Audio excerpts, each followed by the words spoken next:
আমার কলিজার টুকরা যশোরের ভাইয়েরা, মানুষের মর্যাদা আল্লাহ এত বাড়িয়েছেন, মানুষ জীবিত থাকলেও যেমনি মর্যাদাবান, মরে গেলেও মর্যাদাবান। সুবহানাল্লাহ পড়েন। মানুষ মরে গেলে এই ডেড বডিটা কি হয়? পচে যায়, গলে যায়, মাটির সাথে মিশে যায়। তাই বলে আপনি ডেড বডির সাথে যাচ্ছে তাই করতে পারবেন না। পারবেন? কেউ যদি অন্যায় করে তাকে যদি আপনি শাস্তির আওতায় আনেন, যা মনে চায় করতে পারবেন না। তারা আগুন দিয়ে পোড়াতে পারবেন না, নাক কাটতে পারবেন না, কান কাটতে পারবেন না, অঙ্গ বিকৃতি করতে পারবেন না। কারণ মানব জাতির মর্যাদা স্বয়ং দিয়েছে কে? ডেড বডি পচে যাবে, গলে যাবে। তারপরে ইসলাম বলে না, খবরদার, এই মরা লাশটারও একটা মর্যাদা আছে না নাই?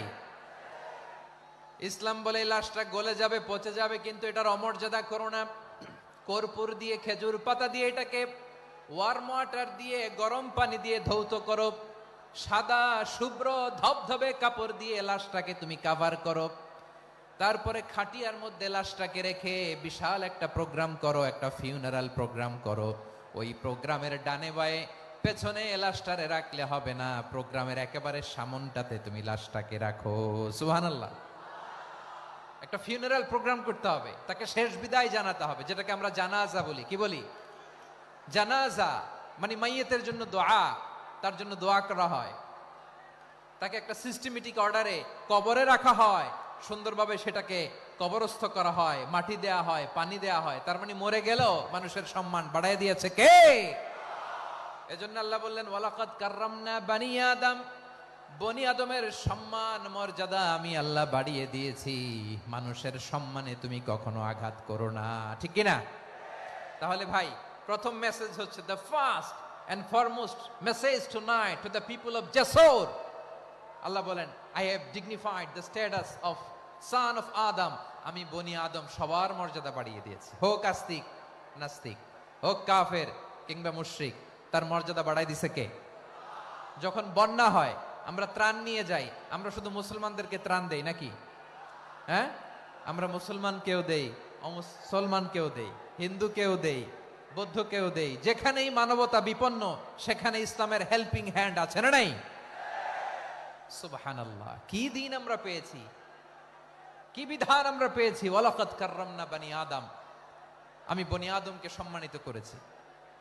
এরপর আল্লাহ বললেন, ওয়া হামালনাহুম ফিল বাররি ওয়াল বাহর, মানুষকে স্থলে এবং সমুদ্রে চলাচলের বাহন আমি দিয়েছি। স্থলে কিভাবে চলবে, জলে কিভাবে চলবে, এই বাহনের ব্যবস্থা করেছে কে? এই জেনজি, এই সামড়া, ইরাম করতেছো কিসের জন্য? হ্যাঁ, ইরাম করলে চলবি? হ্যাঁ, বস বস বস বস। আওয়াজ করতেছো কেন? দিবানা, কথা বলতে দিবানা আমাকে? তো এইটা বুঝি তোমাদের ভালোবাসার নমুনা? তোমাদের ভালোবাসার কারণে যদি আমি কোথাও দাঁড়াতেই না পারি, কোথাও বসতে না পারি, কোথাও দুটা কথা বলতে না পারি, এই ভালোবাসা দিয়ে কি হবে আমার? বরং ঘামতে ঘামতে ঘর্মাক্ত হব, রক্তাক্ত হব। কিন্তু সেন্ট্রাল থেকে, সেন্ট্রালি যে ইনস্ট্রাকশন আসবে, সেই ইনস্ট্রাকশনের এক চুল আমরা ডানে বায়ে যাব না। এইটা গণজাগরণের জন্য এইটা দরকার, ইসলামী বিপ্লবের জন্য এইটা দরকার। তো আধা ঘন্টা ধরে যদি তোমাদেরকে থামানোই না যায়, এই লস্কর দিয়ে আমি কি করব? আল্লাহর ওয়াস্তে নো নো নো স্লোগান, চুপচাপ একেবারে আমার দিকে তাকাও। আল্লাহ বললেন, ওয়া হামালনাহুম ফিল বাররি ওয়াল বাহর, জলে স্থলে আমি চলাচলের যানবাহনের ব্যবস্থা করেছি। আমরা স্থলে ঘোড়ার উপরে চড়ি, উটের উপরে চড়ি, গাড়ির উপরে চড়ি। এই যে গাড়ির ইঞ্জিন বানাইছি আমরা, এটার মেধা দিয়েছে কে? আবার সাগরের মধ্যে আমরা নৌযান, জলযান, বড় বড় জাহাজ দিয়ে এক মহাদেশ থেকে আরেক মহাদেশ যাই, এক দেশ থেকে মালামাল গুলো আরেক দেশে পাঠাই। সাগরের ভেতরে নৌকাগুলোরে ধরে রাখলো কে? ওয়াল ফুলকিল্লাতী তাজরি ফিল বাহরি বিমা ইয়ানফাউন নাস, মানুষের উপকার আছে এরকম সরঞ্জামাদি নিয়ে সাগরের উপরে বিশাল বিশাল জলযানগুলো চলে। এগুলো ডুবে যায় না, কাত হয়ে যায় না, পড়ে যায় না। এগুলোকে স্থিতিস্থাপকতাকে ঠিক করে রাখলো কে? আপনারা জাহাজ দেখেছেন? জাহাজ, হ্যাঁ, বাড়ি চট্টগ্রাম হইলে দেখতে পারতেন। দেখছেন? বিশাল বিশাল জাহাজ, বিশাল জাহাজ। মালামাল নিয়ে এক মহাদেশ থেকে আরেক মহাদেশে যায়। গত মাসে আমার জাপান সফর ছিল। এই যে বাংলাদেশে যে গাড়িগুলো চালান, বেশিরভাগ গাড়ি আসে কিন্তু জাপান থেকে। হাজার হাজার গাড়ি একটা জাহাজ বহন করতে পারে, হাজার হাজার গাড়ি। এটাতে সাগরের মধ্যে ভাসাইলো কে? সবাই বলুন, ভাসালো কে? হাজার হাজার গাড়ি নিয়ে জাপানিজ গাড়িগুলো আমাদের চট্টগ্রামের এয়ারপোর্টের বন্দরে ভিড়ে। যুক্তরাষ্ট্রে আমি দেখেছি বিশাল বিশাল জাহাজ। আপনারা টাইটানিক জাহাজের নাম শুনেছেন? টাইটানিকেরও 8 গুণ 10 গুণ বড়। সুবহানাল্লাহ কইবেন না? টাইটানিক জাহাজের 8 গুণ 10 গুণ বড় একটা জাহাজ আছে, আইকন অফ দ্য সি, আমি দেখে এসেছি। রয়্যাল ক্যারিবিয়ান দেখে এসেছি। সাগরের সামনে জেটিতে যখন দাঁড়ালাম, জাহাজটা যখন যায়, আমার মনে হচ্ছে একটা শহর, গোটা শহর, the entire city is floating on the water. পুরো একটা শহর মনে হয় পানির উপর দিয়ে ভেসে যাচ্ছে। পড়েন সুবহানাল্লাহ। এই যে আইকন অফ দ্য সি, এই ক্রুজ, এই জাহাজটা, এটার ভেতরে স্টেডিয়াম আছে। কিসের ভিতরে স্টেডিয়াম? কথা বুঝে নাই বোধহয়। স্টেডিয়াম কিসের ভিতর? সুইমিং পুল আছে, শপিং মল আছে, রেস্টুরেন্ট আছে, ক্লাব আছে, 3000 4000 রুম বিশিষ্ট, কক্ষ বিশিষ্ট হোটেল আছে। এই সবগুলোর নিয়ে এগুলো চলে সাগরের এই দোলার মধ্যে, জলোচ্ছ্বাসের মধ্যে। এই সাগরের ভেতরে এই জাহাজগুলোর ভাষায় রাখছে কে? সূরাতুর আর রহমানে আল্লাহ তাআলা বললেন, ওয়ালাহুল জাওয়ারিল মুনশাআতু ফিল বাহরি কাল আ'লাম ফাবিআইয়ি আলা, সবাই পড়েন, ফাবিআইয়ি আলাই রাব্বিকুমা তুকাযিবান। পাহাড় সম বড় বড় জাহাজগুলো মাল বোঝাই করে সাগরের মধ্যে ভেসে বেড়ায়। এগুলো দিয়ে মালামাল বহন করা যায়, মানুষও এক দেশ থেকে আরেক দেশে যায়। এই জাহাজগুলোর সাগরের ভেতরে ভাসায় রাখলো কে? এই আয়াতের ভেতরে আল্লাহ তাআলা সূরাতু বনী ইসরাঈলের এই চমৎকার আয়াতের ভেতরে আল্লাহ তাআলা বেসিক্যালি মানব জাতির প্রতি তার 4টি স্পেশাল অনুগ্রহের কথা বলেছেন। কয়টি? 2টা বলে ফেলছি। 1 নাম্বার, ওয়ালাকাদ কাররামনা বনী আদম, আমি বনী আদমের সম্মান বাড়াইছি। নাকি মুসলমানদের? নাকি মুসল্লিদের? কার সম্মান বাড়িয়েছি? বনী আদমের। তাহলে human dignity, the first part of the verse talks about the human dignity. 2 number অংশ আল্লাহ তাআলা বললেন, ওয়া হামালনাহুম ফিল বাররি ওয়াল বাহর, স্থলে এবং সমুদ্রে আমি তাদের জন্য চলাচলের বাহন দিয়েছি। সুবহানাল্লাহ।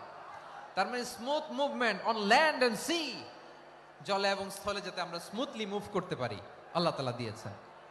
3 নম্বর আল্লাহ তাআলা বললেন, ওয়া রাযাকনাহুম মিনাত তাইয়্যিবাত, মানুষের জন্য আমি পবিত্র রিজিকের ব্যবস্থা করেছি।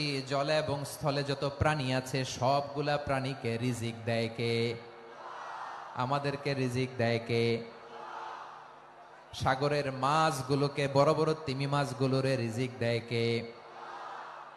বাতাসের মধ্যে ভেসে বেড়ানো বড় বড় পাখিগুলো, স্ক্যান্ডিনেভিয়ান কান্ট্রি থেকে লক্ষ লক্ষ কোটি কোটি পাখিগুলো যে এক দেশ থেকে আরেক দেশে ট্রান্সফার হয়, এগুলোর রিজিক দেয় কে? রব্বুল আলামিন বলেন, ওয়ামা মিন দাব্বাতিন ফিল আরদি ইল্লা আলাল্লাহি রিজকুহা ওয়া ইয়ালামু মুস্তাকাররাহা ওয়া মুস্তাওদাআহা কুল্লুম ফি কিতাবিম মুবিন। আল্লাহু আকবার। রব্বুল আলামিন বলেন, ভূপৃষ্ঠে বিচরণশীল যত প্রাণী আছে সব প্রাণীগুলোকে আমি আল্লাহ আমার নিজের কুদরতে রিজিকের বন্দোবস্ত করি। এই প্রাণীগুলো কোথায় থাকে, কোথায় যায়, সব জায়গায় আমি রিজিক পৌঁছে দেই। রিজিক কেউ দিতে পারে না, রিজিকের মালিক কে? রিজিকের মালিক তিনি আল্লাহ। এজন্য আল্লাহ তাআলা বললেন, ওয়া রাযাকনাহুম মিনাত তাইয়্যিবাত। এরপর আল্লাহ বললেন, ওয়া ফাদ্দালনাহুম আলা কাসীরিম মিম্মান খালাকনা তাফদীলা। আমি যত প্রাণী সৃষ্টি করেছি সকল প্রাণীর মধ্যে মানুষের মর্যাদা, শ্রেষ্ঠত্ব আমি দিয়েছি। সুবহানাল্লাহ পড়েন। তাহলে 1 নম্বরে আল্লাহ বললেন, আমি বনি আদমের মর্যাদা বাড়ালাম। এরপরে বললেন, স্থলে এবং সমুদ্রে চলাচলের জন্য যানবাহন দিলাম। 3 নম্বরে আল্লাহ বললেন পবিত্র রিজিকের ব্যবস্থা করে দিলাম। এরপরে আল্লাহ বললেন যত প্রাণী আছে, সৃষ্টি আছে, সবগুলার উপরে আমি মানুষকে শ্রেষ্ঠত্ব দিলাম। সুবহানাল্লাহ। তাহলে সবচেয়ে বেশি শ্রেষ্ঠত্ব মানুষের। কার? মানুষের। শুধু তাই নয় প্রিয় ভাইরা, আকাশ এবং জমিনে যা কিছু আছে সবকিছু মানুষের জন্য, মানুষের কল্যাণে, মানুষের প্রয়োজনে, মানুষের বশীভূত করে সৃষ্টি করেছেন কে? রব্বুল আলামিন বলেন, হুয়াল্লাযী খালাকা লাকুম মা ফিল আরদি জামিআ। এই জমিনের মধ্যে যা কিছু আমি আল্লাহ সৃষ্টি করেছি সব কিছু আমি মানুষের জন্য সৃষ্টি করেছি। পড়েন সুবহানাল্লাহ। হুয়াল্লাযী খালাকা লাকুম মা ফিল আরদি জামিআ। যা আছে সব আমাদের জন্য, সব আমাদেরকে সার্ভিস দেওয়ার জন্য, আমাদের উপকারের জন্য, আমাদের কল্যাণের জন্য। আওয়াজ করে সবাই পড়ুন আল্লাহু আকবার।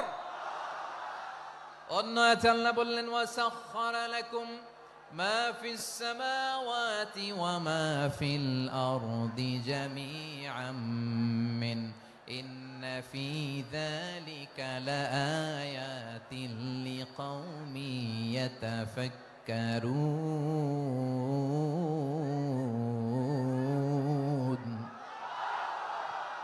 প্রথম আয়াতে আল্লাহ বললেন জমিনে যা আছে সব তোমাদের কল্যাণে আমি সৃষ্টি করলাম। এরপরে আল্লাহ বললেন আকাশেও যা আছে সব তোমাদের জন্য সৃষ্টি করলাম, তোমাদের অনুগত বানায় দিলাম। পড়েন সুবহানাল্লাহ। মানুষের কি ব্রেইন দেখেন, মানুষ জমিন ছেড়ে আকাশে চলে যায়। পাখি দেখে মানুষের শখ হলো পাখি যেহেতু উঠতে পারে আমরাও পারবো।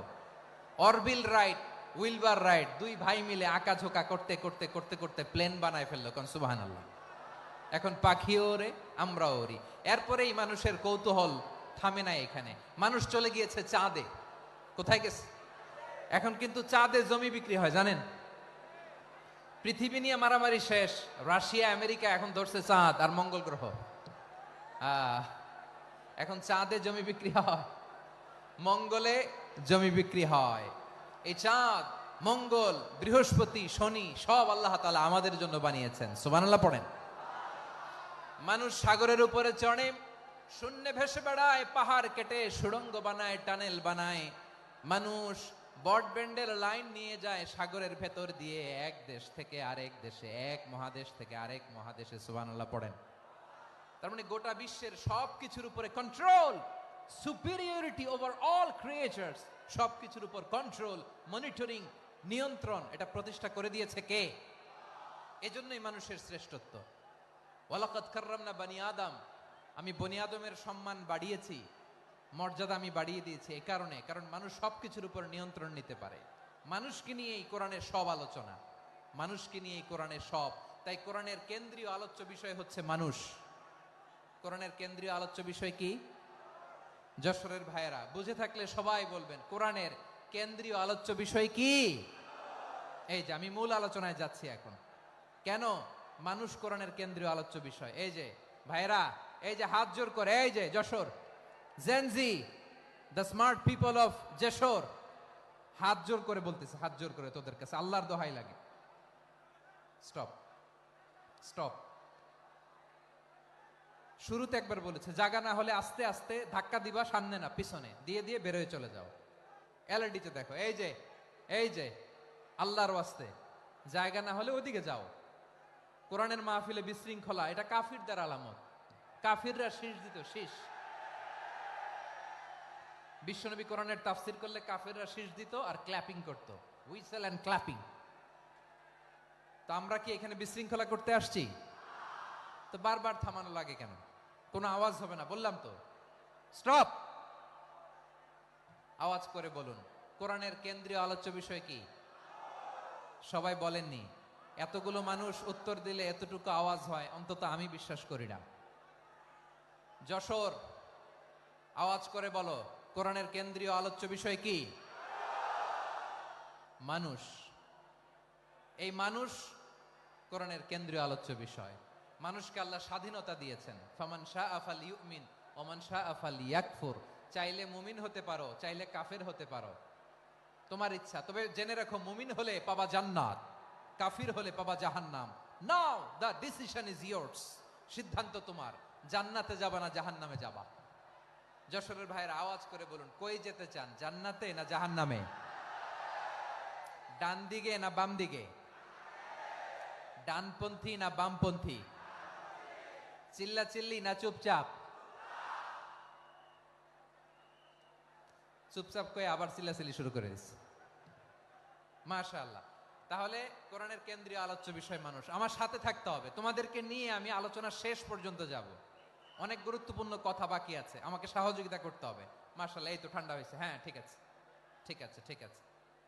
মানুষকে আল্লাহ এত স্বাধীনতা দিয়েছেন, মানুষ চাইলে অনেক ভালো হইতে পারে। ভালোর রাস্তাও খোলা, খারাপ হওয়ার রাস্তাও খোলা। ভালো হইলে মানুষ অনেক ভালো, খারাপ হইলে অনেক খারাপ। ভালো হইলে সবচেয়ে ভালো, খারাপ হইলে সবচেয়ে খারাপ। এজন্য সিদ্ধান্ত আপনাকে নিতে হবে। আল্লাহ তাআলা বলছেন, লাকাদ খালাকনাল ইনসানা ফি আহসানি তাকওয়িম সুম্মা রাদাদনাহু আসফালা সাফিলিন। আমি মানুষকে অনেক সুন্দর অবয়বে, সুন্দর আকৃতিতে সৃষ্টি করেছি। তার শুধু চেহারার ডিজাইনটাই সুন্দর নয়, তার ব্রেনটা বড্ড সুন্দর, তার মানসিকতা বড্ড সুন্দর, তার সৃজনশীলতা বড্ড সুন্দর। পড়েন সুবহানাল্লাহ। আমাদের চেহারা, অবয়ব, ডিজাইন যে সুন্দর তা না, আমাদের ব্রেনটা অনেক সফিস্টিকেটেড ব্রেন, অনেক সফিস্টিকেটেড। এই 1.5 কেজি ব্রেন ইউজ করে মানুষ গোটা বিশ্বে সভ্যতা বিনির্মাণ করেছে, ঠিক কিনা? এই ব্রেন আল্লাহ তাআলা আমাকে দিয়েছে। এটারে কাজে লাগালে, আপনার সিক্স সেন্স কাজে লাগালে আপনি অনন্য মানুষ হয়ে উঠবেন, মহামানবে রূপান্তরিত হবেন। মানুষ হতে পারে, চাইলেই মহামানব হতে পারে। আবার যদি মানুষ চায় খারাপও হতে পারে। আল্লাহ বললেন শুধু ভালোই না, ভালো হতে চাইলে অনেক ভালো তুমি হতে পারো, আবার খারাপ হতে চাইলে অনেক খারাপ তুমি হতে পারো। সুম্মা রাদাদনাহু আসফালা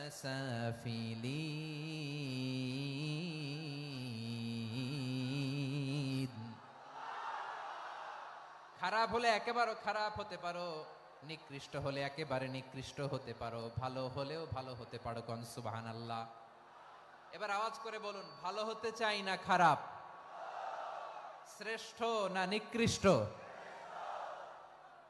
মানুষ ভালো হলে মানুষ ফেরেশতার চেয়েও ভালো, মানুষ খারাপ হলে সে পশুর চেয়েও খারাপ। কথা ঠিক কিনা বলেন? ভালো হলে ফেরেশতার চেয়েও ভালো, খারাপ হলে পশুর চেয়েও নিকৃষ্ট। তার মানে শ্রেষ্ঠত্বে মানুষ, শ্রেষ্ঠত্বে ফেরেশতাকে হার মানায়, আর অধপতনে শ্রেষ্ঠত্বে ফেরেশতাকে ছাড়িয়ে যায়, আর অধপতনে পশুকেও হার মানায়। আই রিপিট, আমি আবারও বলছি, মানুষ শ্রেষ্ঠত্বে ফেরেশতাকে ছাড়িয়ে যায়, আর অধপতনে সে পশুকেও হার মানায়। আওয়াজ করে বলতে হবে ঠিক কিনা? এটার প্রমাণ কি? মানুষ শ্রেষ্ঠ হইলে যে ফেরেশতার চেয়েও সেরা, তার প্রমাণ কি? আল্লাহ তাআলা বলছেন, ওয়া ইয কুলনা লিল মালাইকাতি ইসজুদু লি আদম ফাসাজাদু ইল্লা ইবলিস আবা ওয়াস্তাকবারা ওয়া কানা মিনাল কাফিরিন। আল্লাহ বলেন, স্মরণ করো সে সময়ের কথা যখন আমি ফেরেশতাদেরকে বললাম, ও ফেরেশতারা আদমকে সেজদা দাও। সব ফেরেশতারা সম্মান সূচক সেজদা আদমকে দিল, তারা আদমের জন্য সেজদায় লুটিয়ে পড়লো, একজন ছাড়া, তার নাম ইবলিস। আওয়াজ করে বলেন, তার নাম কি? সে অহংকার প্রদর্শন করলো, সে কাফের হয়ে গেল, বাকি সব ফেরেশতারা সেজদা দিল। সুবহানাল্লাহ। আবার আদম আলাইহিস সালামকে আল্লাহ জিজ্ঞেস করলেন, সব বলে দিল উত্তর, কিন্তু ফেরেশতাদেরকে একই প্রশ্ন জিজ্ঞেস করলেন, তারা উত্তর করতে পারে নাই। তার মানে এর মধ্য দিয়ে প্রমাণিত হয়, মানুষ ভালো হলে ফেরেশতার চেয়েও ভালো, ফেরেশতার চেয়েও মানুষের মর্যাদা বাড়িয়ে দিয়েছে কে? সব নূরের ফেরেশতা যখন মাটির আদমকে সেজদা দেয়, এটা প্রমাণ করে ফেরেশতার চেয়েও মানুষের মর্যাদা বাড়িয়ে দিয়েছে কে? তুমি মাটির আদমকে প্রথম সৃষ্টি করিয়া ঘোষণা করিয়া দিলে শ্রেষ্ঠ বলিয়া, তাই তো নূরের ফেরেশতা করে আদমকে সেজদা। ঠিক কিনা বলেন? তাই তো নূরের ফেরেশতা করে আদমকে সেজদা, সবার চেয়ে সম্মান দিলে মাটির আদমকে, আল্লাহু আল্লাহু তুমি জাল্লে জালালুহু, শেষ করা তো যায় না গে তোমার গুণগান। পড়েন না, পড়েন। আল্লাহু আল্লাহু তুমি জাল্লে জালালুহু, শেষ করা তো যায় না গে তোমার গুণগান। আল্লাহু আল্লাহু, আল্লাহু আকবার। আদমের মর্যাদা বেশি, মানুষের মর্যাদা বেশি। মানুষ শ্রেষ্ঠ তার প্রমাণ নূরের ফেরেশতা মাটির আদমকে সেজদা করে আওয়াজ করে বলেন ঠিক কি না? তাহলে মানুষ ভালো হলে ফেরেশতার চেয়ে ভালো। আবার মানুষ যদি খারাপ হয় সে পশুর চেয়েও খারাপ। অধপতনে পশুত্বকে হার মানায়। তার প্রমাণ, তার প্রমাণ কি? তার প্রমাণ হচ্ছে যশোরের ভাইরা দেখবেন পত্রিকায় পত্রিকায় নিউজ পেপারে মাঝে মাঝে এরকম দেখা যায়, এক মানুষ আরেক মানুষকে হত্যা করে 20 টুকরা করে বস্তার ভিতরে ভরেছে। আপনারা এই নিউজ পড়েন নাই না? দেখেন নাই? দেখছেন? মানুষ মানুষকে হত্যা করে কয় টুকরা? জোরে বলেন। এখানেই ক্ষান্ত হয় না, আবার কোথায় ভরছে? বস্তার ভেতরে। আচ্ছা, বুঝে থাকলে আওয়াজ করে বলেন, কোনদিন শুনছেন একটা হাতি আর একটা হাতিকে হত্যা করে 20 টুকরা করছে, এরপরে বস্তার ভিতরে ভরছে? হয়েছে? তাহলে দেখেন, মানুষ যদি খারাপ হয় সে পশুকেও হার মানায়। চিল্লায় বলো ঠিক কিনা? এমনও দুশ্চরিত্র মানুষ আছে যার যার নজর থেকে 6 মাসের ছোট্ট মেয়ে থেকে শুরু করে 80 বছরের বৃদ্ধারাও নিরাপদ নয়। পশুকেও হার মানায়। মানুষ মানুষের ঘর জ্বালিয়ে পুড়ে মেসাকার করে দেয়, জনপদের পর জনপদ জ্বালায় দেয়। এরকম আছে না নাই? বোমা মেরে শহরগুলো উড়িয়ে দেয়। এই যে ইসরায়েল গাজার মধ্যে যে অ্যাটাক করেছে, এরা মসজিদ মানে নাই, মসজিদে বম ফেলেছে। এরা খ্রিস্টানদের চার্চ গির্জা মানে নাই, গির্জায় বম ফেলেছে। পৃথিবীর ইতিহাসে never happened in the history of the world that someone bombed on a hospital, on a ICU center. এমন হাসপাতাল যেখানে আইসিইউর রোগীরা আছে, ওই হাসপাতালের উপরও ইসরায়েলি সৈনিকেরা বোমা মেরেছে। জোরে বলেন ঠিক কিনা? এরা মানুষ? আওয়াজ করে বলেন, এরা মানুষ না। প্রিয় ভাইয়েরা, চোখ কান নাক মুখ থাকলেই মানুষ না। যা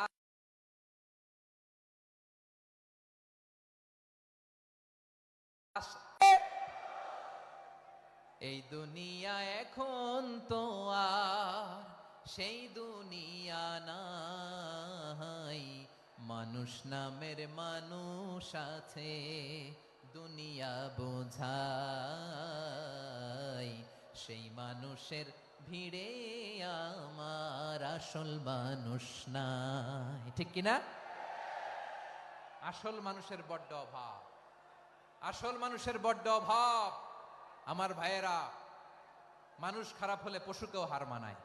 আচ্ছা, আওয়াজ করে বলেন, এই যশোরের ছেলেরা এদিক তাকাও, আওয়াজ করে বলো, যে ইসরায়েলি সোলজাররা উপর থেকে বোমা মারলো তারাও মানুষ? তারাও কি? ওরাও রক্তে মাংসে মানুষ, ওদেরও পরিবার আছে।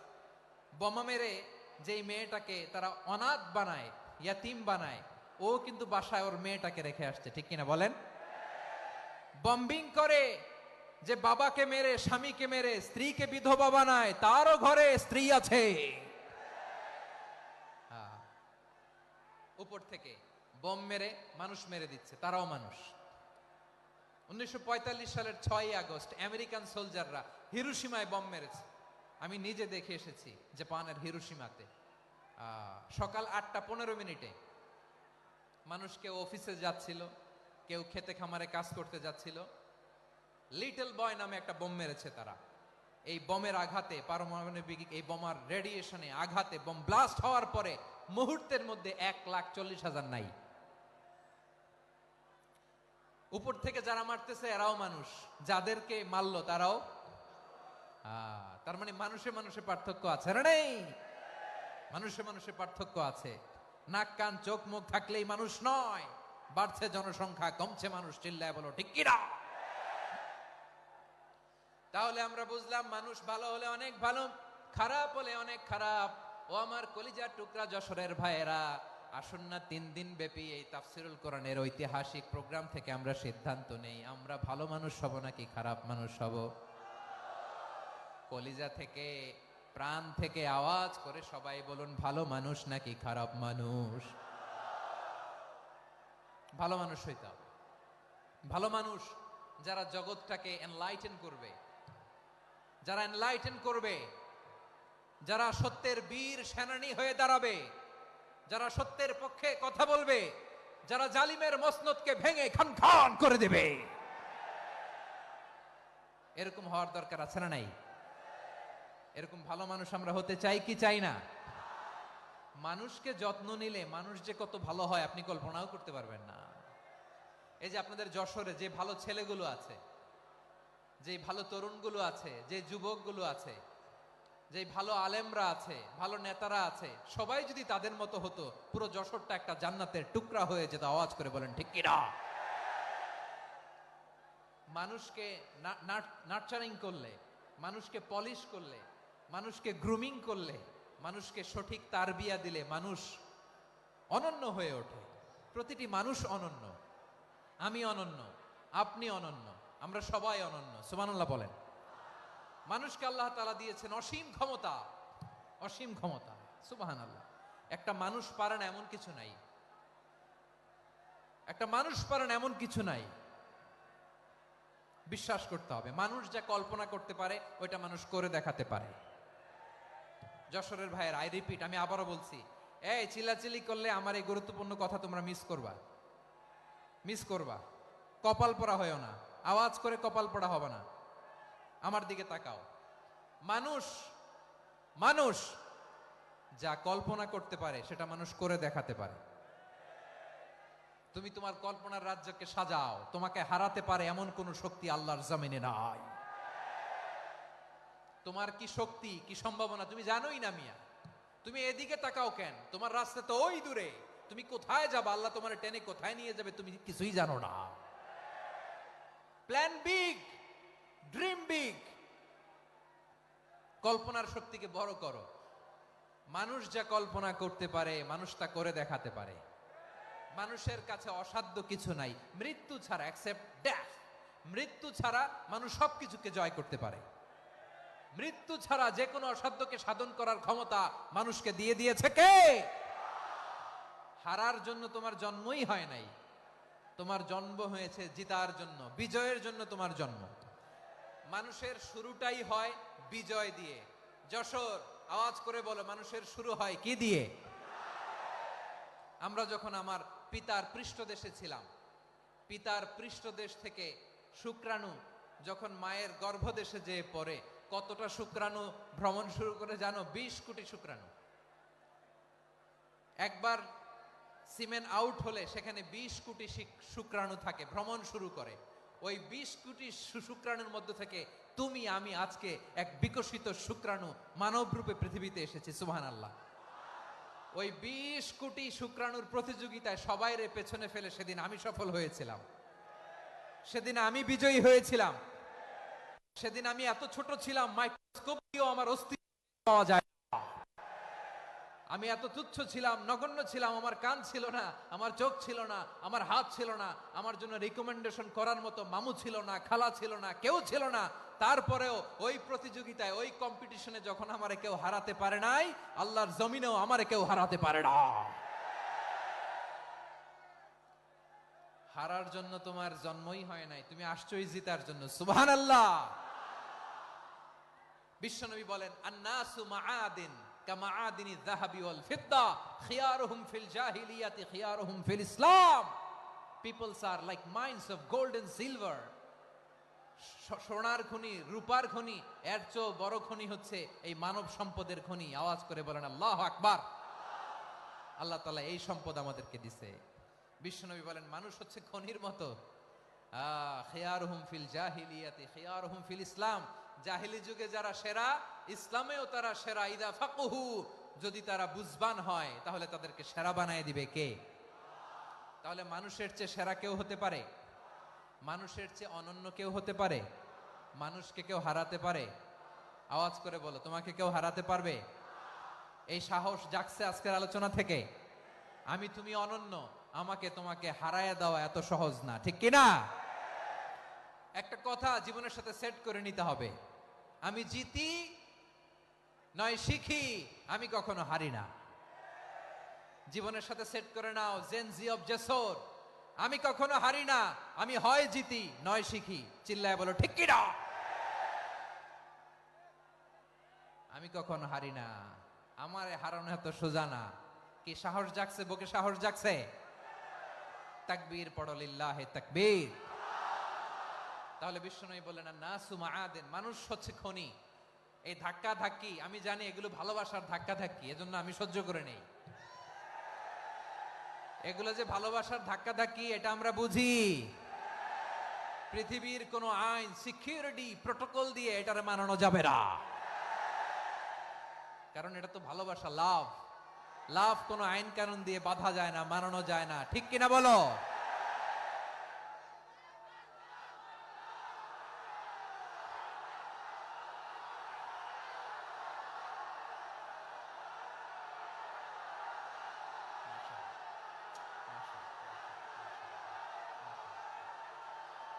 ঠিক আছে, বসুন বসুন বসুন। আল নাসু মাআদিন, মানুষ হচ্ছে খনি, এই খনির যত্ন নিতে হবে। আমার মা বাবা যারা এসেছেন, আপনার ছেলে মেয়ের যত্ন নেন। আপনার ছেলের মধ্যে যে কি পটেনশিয়াল আপনি জানেন না। আপনার এই ছোট্ট অবুজ ছেলেটাই আগামী দিনের শায়েখ আহমদুল্লাহ হবে।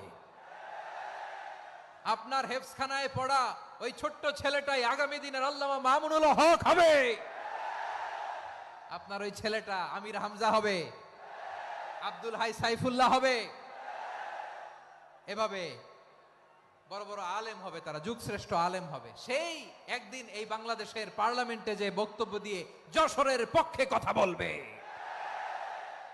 আপনি জানেন না, কাউকে ছোট করবেন না আপনি, ওর কনফিডেন্স আপনি কমাবেন না, আপনি কমাতে পারেন না। প্যান্ডেলে আমার যে মা বোনেরা আছেন, ছেলে মেয়েদেরকে কখনো ছোট করে কথা বলবেন না। ও যে কোথায় যাবে আপনি জানেন না, আপনি মা হয়ে তাকে সাহস দিবেন, তার কল্পনার জগৎটাকে সাজাতে তাকে উৎসাহিত করবেন, ঠিক কিনা বলেন? আর আমার প্যান্ডেলের আমার প্রিয় শ্রদ্ধাশীলা মায়েরা বোনেরা, আপনারা তো আরো দামি সম্পদ। বিশ্বনবী বলেন আর দুনিয়া কুল্লুহা মাতা। আল্লাহ আল্লাহ আল্লাহ, বিশ্বনবীর কথার ওজন দেখেন। আর দুনিয়া কুল্লুহা মাতা ওয়া খায়রু মাতা'আদ দুনিয়া আল মারআতু সালিহা। বিশ্বনবী বলেন দুনিয়ায় যা দেখো সব আল্লাহর দেওয়া অ্যাসেট, মানে সম্পদ। আর এত অ্যাসেটের ভিড়ে সবচাইতে শ্রেষ্ঠ সম্পদ হচ্ছে নেককার নারী। সুবহানাল্লাহ। ভাইয়েরা বোনের সাথে খারাপ আচরণ করো না, সন্তান মায়ের সাথে খারাপ আচরণ করো না। আমাদের মায়েরা আমাদের asset, they are our priceless asset.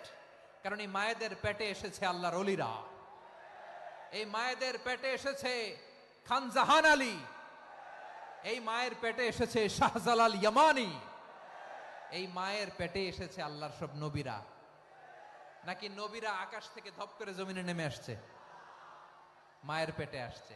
এই মায়ের পেটগুলো খনি। আমার সম্মানিতা মায়েরা বোনেরা, নিজেকে ইসলাম দিয়ে সাজান, নিজেকে ইসলাম দিয়ে সাজান, নিজেকে পবিত্র রাখুন, নিজের আব্রু ইমান ইজ্জতের হেফাজত করুন, কোরআন পড়ুন, সুন্নাহ পড়ুন। আপনি জানেন না আপনার গর্ভে কে আসছে, কোন ক্ষণজন্মা পুরুষকে আল্লাহ তাআলা আপনার গর্ভে পাঠাবে আপনি জানেন না। মায়েরা নিজেদেরকে পবিত্র রাখুন, ইসলাম চর্চা করুন, কোরআন চর্চা করুন, নৈতিকতা দিয়ে নিজেকে সাজান। যশোরের জেনজি, নিজেদেরকে প্রস্তুত রাখো আগামীর বাংলাদেশের জন্য। নৈতিকতা, মোরালিটি, ভ্যালিউজ দিয়ে নিজেকে সাজাও, ইসলাম দিয়ে নিজেকে সাজাও। কারণ আগামীর বাংলাদেশ ইসলামের বাংলাদেশ। বাংলাদেশের আসল পরিচয় ইসলাম। বাংলাদেশের আসল পরিচয় কি? সবাই বলে না। বাংলাদেশের আসল পরিচয় কি? এই ইসলাম নিয়ে আমরা সংসদ ভবন সাজাবো, রাজি আছি না নাই? শেকড় ভুলে যাওয়া যাবে না। আমরা ধাপে ধাপে শারিয়া আইনের দিকে যাব ইনশাআল্লাহ, কিন্তু জঙ্গিবাদ দিয়ে নয়, কট্টর পন্থা দিয়ে নয়। আমরা ইন্টেলেকচুয়ালি গ্রাজুয়ালি ধাপে ধাপে সারি আইনের দিকে মুভ করব ইনশাআল্লাহ। বলো লিল্লাহি তাকবীর। এদেশের আসল পরিচয় সবাই বলে না, আওয়াজ করে, এদেশের আসল পরিচয়। এদেশে আজান শুনে সূর্য ওঠে শহর গ্রামে, এদেশে আজান শুনে সূর্য ডোবে সন্ধ্যা নামে, এদেশে সকল কাজে সবাই বলে বিসমিল্লাহ, এদেশে ভালো কিছু দেখে শুনে হাসি মুখে সবাই বলে মাশা আল্লাহ।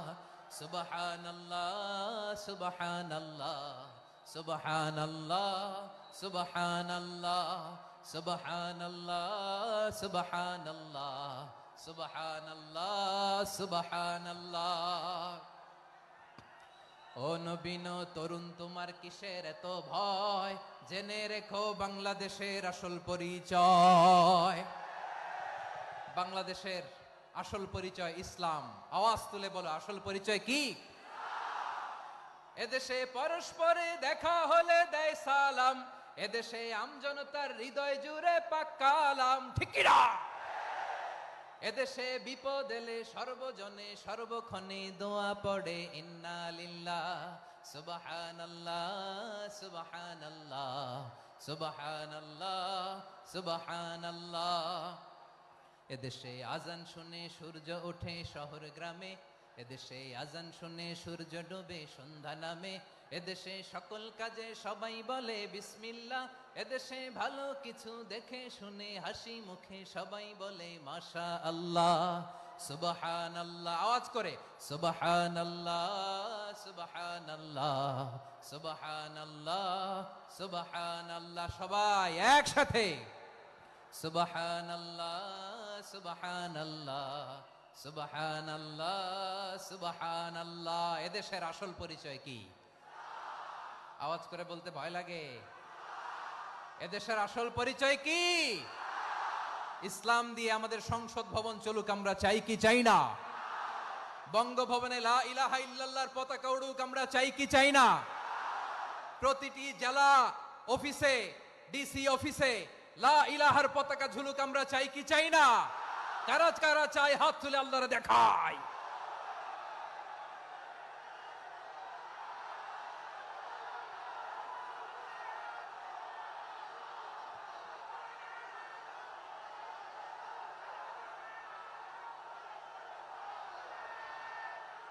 মাশাআল্লাহ মাশাআল্লাহ মাশাআল্লাহ মাশাআল্লাহ। যশোর, আওয়াজ করে বলো, ভালো মানুষ না খারাপ মানুষ? বুঝে বলছো তো? মানুষ ভালো হলে যে কত ভালো। এই মানুষকে যত্ন নিলে, মানুষকে মানুষ বানালে যে সে কি হতে পারে শুনবা? হ্যাঁ, নাকি মোনাজাত দিয়ে দিব? শুনবা? তাহলে থামতে হবে। থামো, আমি যখন বলবো থামো থামো, তাকবীরের সময় দিলে তাকবীর, থামো থামো। মানুষকে যত্ন নিলে, এই এদিকে এদিকে, ড্রোন নামায় ফেলো, হয়েছে, ড্রোনের ফুটেজ হয়ে গেছে, এবার ড্রোন নামায় ফেলো, আমার দিকে তাকাও। মানুষকে, তোমরা এদিক সেদিক তাকালে তো গুরুত্বপূর্ণ পয়েন্ট মিস হয়ে যাবে। এদিকে এদিকে, হ্যাঁ মাস ঠিক আছে, এদিকে। মানুষকে যত্ন নিলে মানুষের মধ্যে যারা কি পটেনশিয়াল রেখেছে, আমি জাপানের দুইটা উদাহরণ দেই। জাপানের, এই এই এভাবে এভাবে হবে, হয় বসো নয় পেছনে, কথা নাই, কথা তো বলাই যাবে না, হারাম কথা বলা আজকে, একেবারে চুপ। আজকের জন্য হারাম করে দিছে আমি, কিছু সময়ের জন্য একেবারে নিষিদ্ধ। জাপানের দুইটা উদাহরণ দেই, খেয়াল করে একটু শুনেন, বুঝবেন। আল্লাহ, 2022 সালে জাপানের সাথে জার্মানির খেলা, ফিফা ওয়ার্ল্ড কাপ 2022। এক পক্ষে জাপান, আরেক পক্ষে কোন দেশ? কথা শুনে নাই। এক পক্ষে কোন দেশ? আরেক পক্ষে? সবাই এক পক্ষে, আরেক পক্ষে। ওই খেলায় জিতেছিল জাপান, জিতেছিল 22 সালের এই ফিফা ওয়ার্ল্ড কাপে। জাপান ফুটবল খেলায় জিতে, as a part of their celebration, তারা খেলার পরে পুরো স্টেডিয়ামটারে ক্লিন করে, the fan base of Japan. লক্ষ লক্ষ মানুষ খেলা দেখতে যায়, তো এত ডাস্টবিনও তো নাই, তো যারা ডাস্টবিনে জায়গা পায় নাই, তারা এই যে চকলেটের প্যাকেট, পানির বোতল, চিপসের প্যাকেট তারা এদিকে সেদিকে রেখে দিয়েছে। জাপানের ভক্তরা, জাপানের ফলোয়াররা as a part of their celebration তারা খেলার পরে পুরো স্টেডিয়ামের সব ময়লা আবর্জনা ক্লিন করে তারপরে বিদায় নিয়েছে। তাদেরকে কি ক্লিন করার দায়িত্ব দেয়া হয়েছিল? এই যশোর, জাপানের যে ছেলেরা খেলা দেখতে গেছিল ওদেরকে কি ক্লিন করার দায়িত্ব দিছিল? তারা কি স্টেডিয়ামের পরিচ্ছন্নতা কর্মী? তাদের আকল, তাদের সিক্স সেন্স তাদেরকে বলেছে। ছোটবেলা থেকে জাপান গভর্নমেন্ট ওদেরকে এত পরিচ্ছন্নতা শেখায়, ক্লিনলিনেস অ্যাওয়ারনেস ক্যাম্পেইন করায়। ক্লাসে আমি দেখেছি, ক্লাসে নিজের বেঞ্চ নিজে মুছে, ক্লাসের মাঝখানে একটা সময় দেয়, নিজের টেবিল নিজে মুছে, নিজের ক্লাসরুমটা নিজে পরিষ্কার করে। রাস্তাঘাটে একটা ধুলা নাই, ময়লা নাই, একটা টিস্যু নাই। খেলার পরে গোটা বিশ্বকে তাক লাগিয়ে দিয়েছে। জাপানের ফ্যানরা সবার রেখে যাওয়া গার্বেজ, টিস্যু, বোতল পরিষ্কার করে তারপরে স্টেডিয়াম থেকে বিদায় নিয়েছে। আমরা কেন এমন হইতে পারলাম না? আমরা কেন এমন হইতে পারলাম না?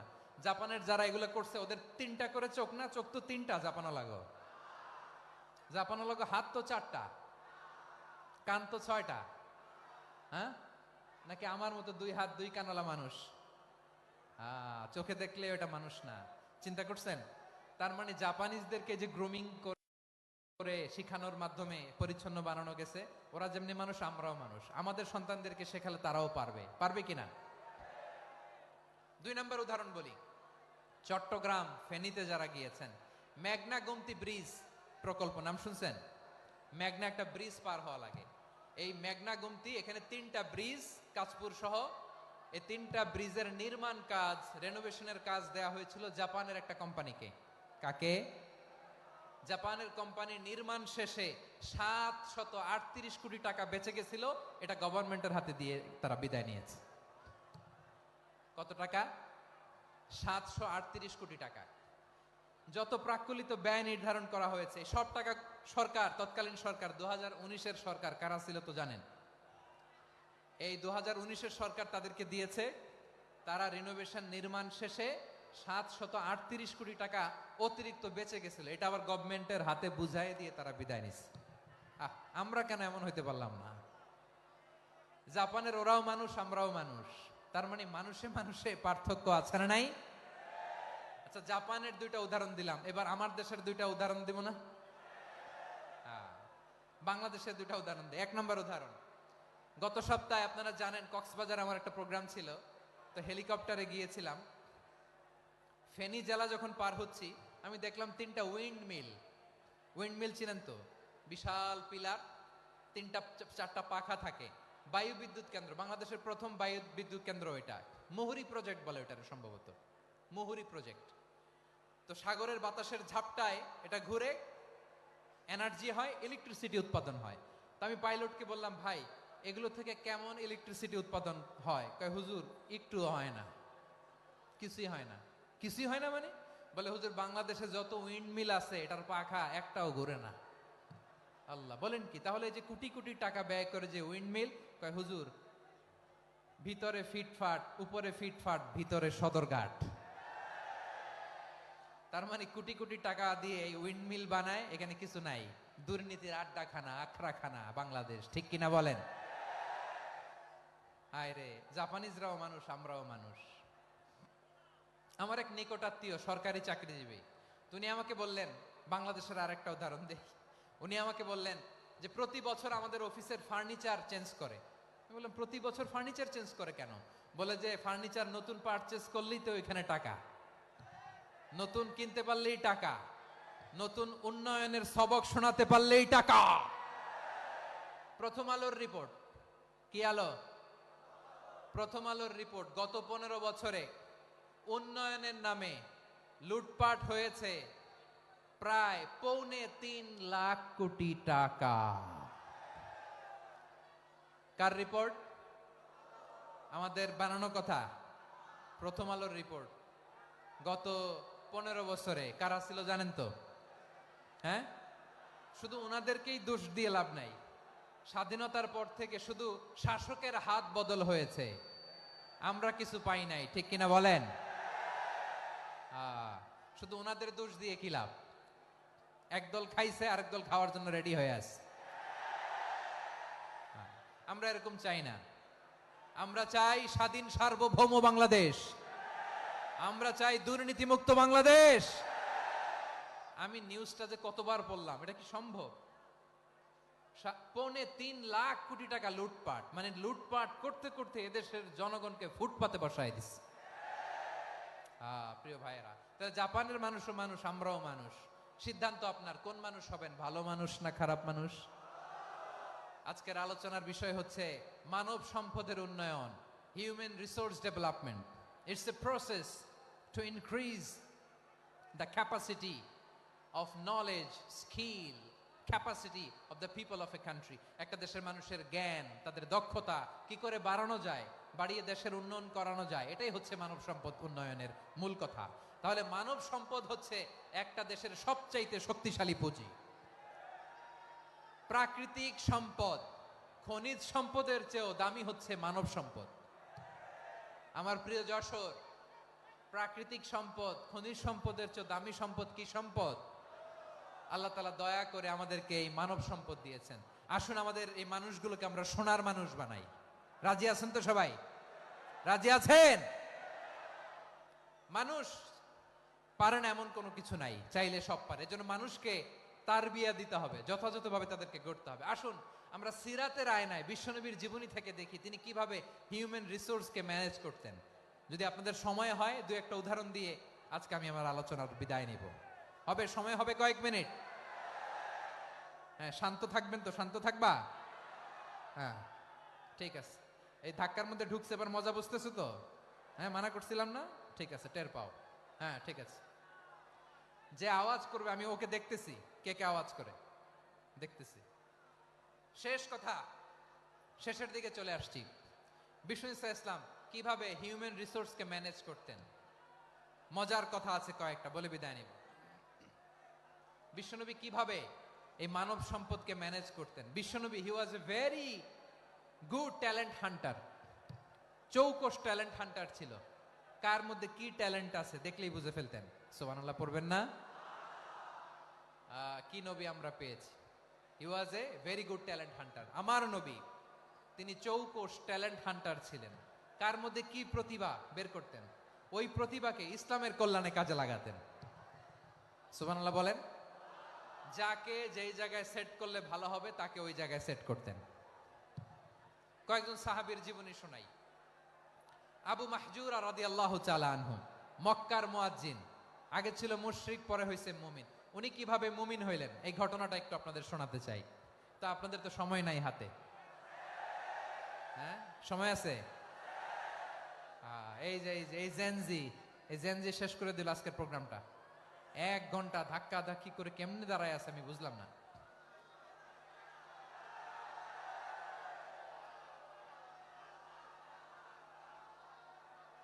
না না, তাকবির না, তাকবির না, চুপ করতে হবে।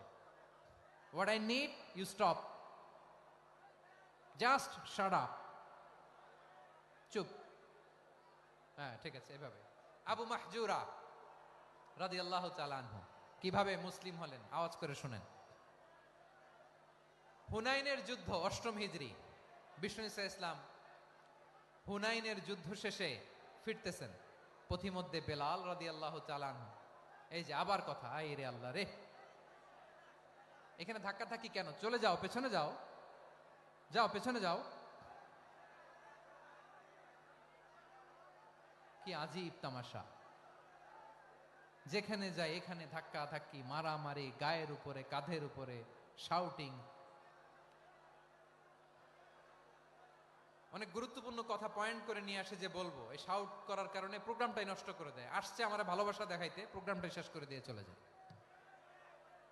স্টপ। আবার কথা বল, স্টপ। হুনাইনের যুদ্ধে, 8ম হিজরি। কত হিজরি? সবাই বলেন না একটু, কত হিজরি? 8ম হিজরিতে হুনাইনের যুদ্ধে রাসূল সাল্লাল্লাহু আলাইহি ওয়াসাল্লাম ফিরে আসতেছেন মদিনায়। পথিমধ্যে বেলাল রাদিয়াল্লাহু তাআলা আনহু আযান দিচ্ছেন। কি দিচ্ছেন? তো পাশে ছিল মুশরিকদের একটা পল্লী, কিছু মুশরিক তরুণ, কিছু অমুসলিম কিশোর, তারা আজানকে ব্যঙ্গ করতেছে। আমাদের বাংলায় মুখ ভেঙ্গানো বলে আর কি। বেলাল রাদিয়াল্লাহু তাআলা আনহু আজান দিচ্ছেন, ওই বাচ্চাগুলো মুশরিক, তো ওরা আজানকে ব্যঙ্গ করতেছে, বিকৃতি করে ওরাও আজান দিচ্ছে। উদ্দেশ্য হচ্ছে আজানকে নিয়ে ঠাট্টা করা। উদ্দেশ্য কি? ঠাট্টা করা। ব্যাপারটা মনে কষ্ট পাওয়ার মতো ব্যাপার না? কিন্তু বিশ্বনবী ওইখানে দেখেন কি খুঁজলেন। বিশ্বনবী খেয়াল করলেন অমুসলিম কিশোরদের মধ্য থেকে একটা কিশোরের গলাটা বড় দরাজ গলা, কণ্ঠটা বড় সুন্দর। খেয়াল করে দেখলেন যে কিছু কিশোর বেলালের আজানকে ব্যঙ্গ করে, বিকৃতি করে, কিন্তু একজনের কণ্ঠ দেখতে পাচ্ছেন না এত দূরে, কিন্তু কণ্ঠটা বড় সুন্দর, দরাজ গলা। বিশ্বনবী সাহাবীদেরকে বললেন, ধরো এগুলারে, ধরো। সবগুলারে ধরে বিশ্বনবীর সামনে আনা হলো। ওরা হাঁটু গেড়ে বসলো। বিশ্বনবী বললেন, তোমাদের মধ্যে কে যেন ব্যঙ্গ করে আজান দিচ্ছিল, তার গলাটা বড় উঁচু, গলার বেসটা বড় মজবুত, মেলোডিয়াস, সুমধুর কণ্ঠ। কে? আবু মাহজুরা বলে, আমার বন্ধুরা সবাই আমার দিকে আঙ্গুল দেখায়, আমি পড়ে গেছি বিপদে। রাসূল সাল্লাল্লাহু আলাইহি ওয়াসাল্লাম বাকি অমুসলিম তরুণদেরকে ছেড়ে দিলেন, বললেন তোমরা যাও। এবার আবু মাহজুরারে পাইছে। আবু মাহজুরার চুলের মধ্যে হাত দিলেন বিশ্বনবী, মাথায় হাত দিয়ে বললেন, এবার আজান দাও দেখি। আবু মাহজুরা বলে, আমি তো আজান দিতে জানি না, কারণ আমি তো বেলালেরটা শুইনা দিছি, আমার তো মুখস্থ নাই, আমি তো আজান দিতে জানি না। বিশ্বনবী বললেন, জানো না? তাহলে আসো আমি তোমারে শিখাই দেই। সুবহানাল্লাহ পড়েন। আবু মাহজুরা হাঁটু গেড়ে বসে, বিশ্বনবীর মোবারক হাত আবু মাহজুরার চুলের মধ্যে। বিশ্বনবী আজানের মুআল্লিম আবু মাহজুরাকে বলতেছে, ঠিক আছে তোমারে শিখাই দিচ্ছি, আমি যা যা বলবো আমার সাথে সাথে বলো, পারবা? আবু মাহজুরা বলে, পারবো। বিশ্বনবী আজান দিচ্ছেন মাথায় হাত দিয়ে, আল্লাহু আকবার, আল্লাহু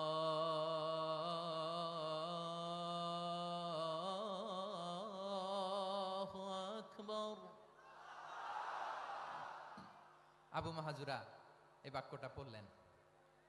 বিশ্বনবী দ্বিতীয় বাক্য পড়তে আরম্ভ করলেন, আল্লাহু আকবার, আল্লাহু আকবার। আবু মাহজুরা এই বাক্যটা বললেন।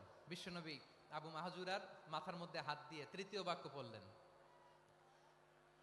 আশহাদু আল্লা ইলাহা ইল্লাল্লাহ।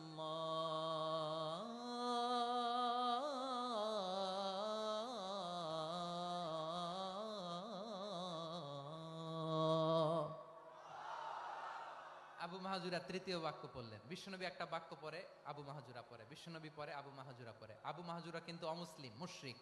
আবু মাহজুরা বলে, এক একটা বাক্য পড়ি আমার কলিজাটা গলে ঠান্ডা হয়ে যায়। এতদিন মোহাম্মদকে গালি দিতাম, এখন মোহাম্মদ আমার মাথায় যখন হাত রাখছে আমার সারা শরীর ঠান্ডা হয়ে গেছে। বিশ্বনবী আজান শিখাচ্ছেন, একটা একটা বাক্য পড়ে আবু মাহজুরাও পড়ে, বিশ্বনবী পড়ে আবু মাহজুরাও পড়ে। পুরো বাক্যগুলো যখন শেষ, আজান শেষ, আবু মাহজুরাও যখন পুরো আজান পড়লেন, আবু মাহজুরা বললেন, এতদিন মোহাম্মদের চেহারা দেখলে আমার ঘৃণা লাগতো, আজ থেকে মোহাম্মদের চেহারার চেয়ে প্রিয় চেহারা আমার কাছে নাই।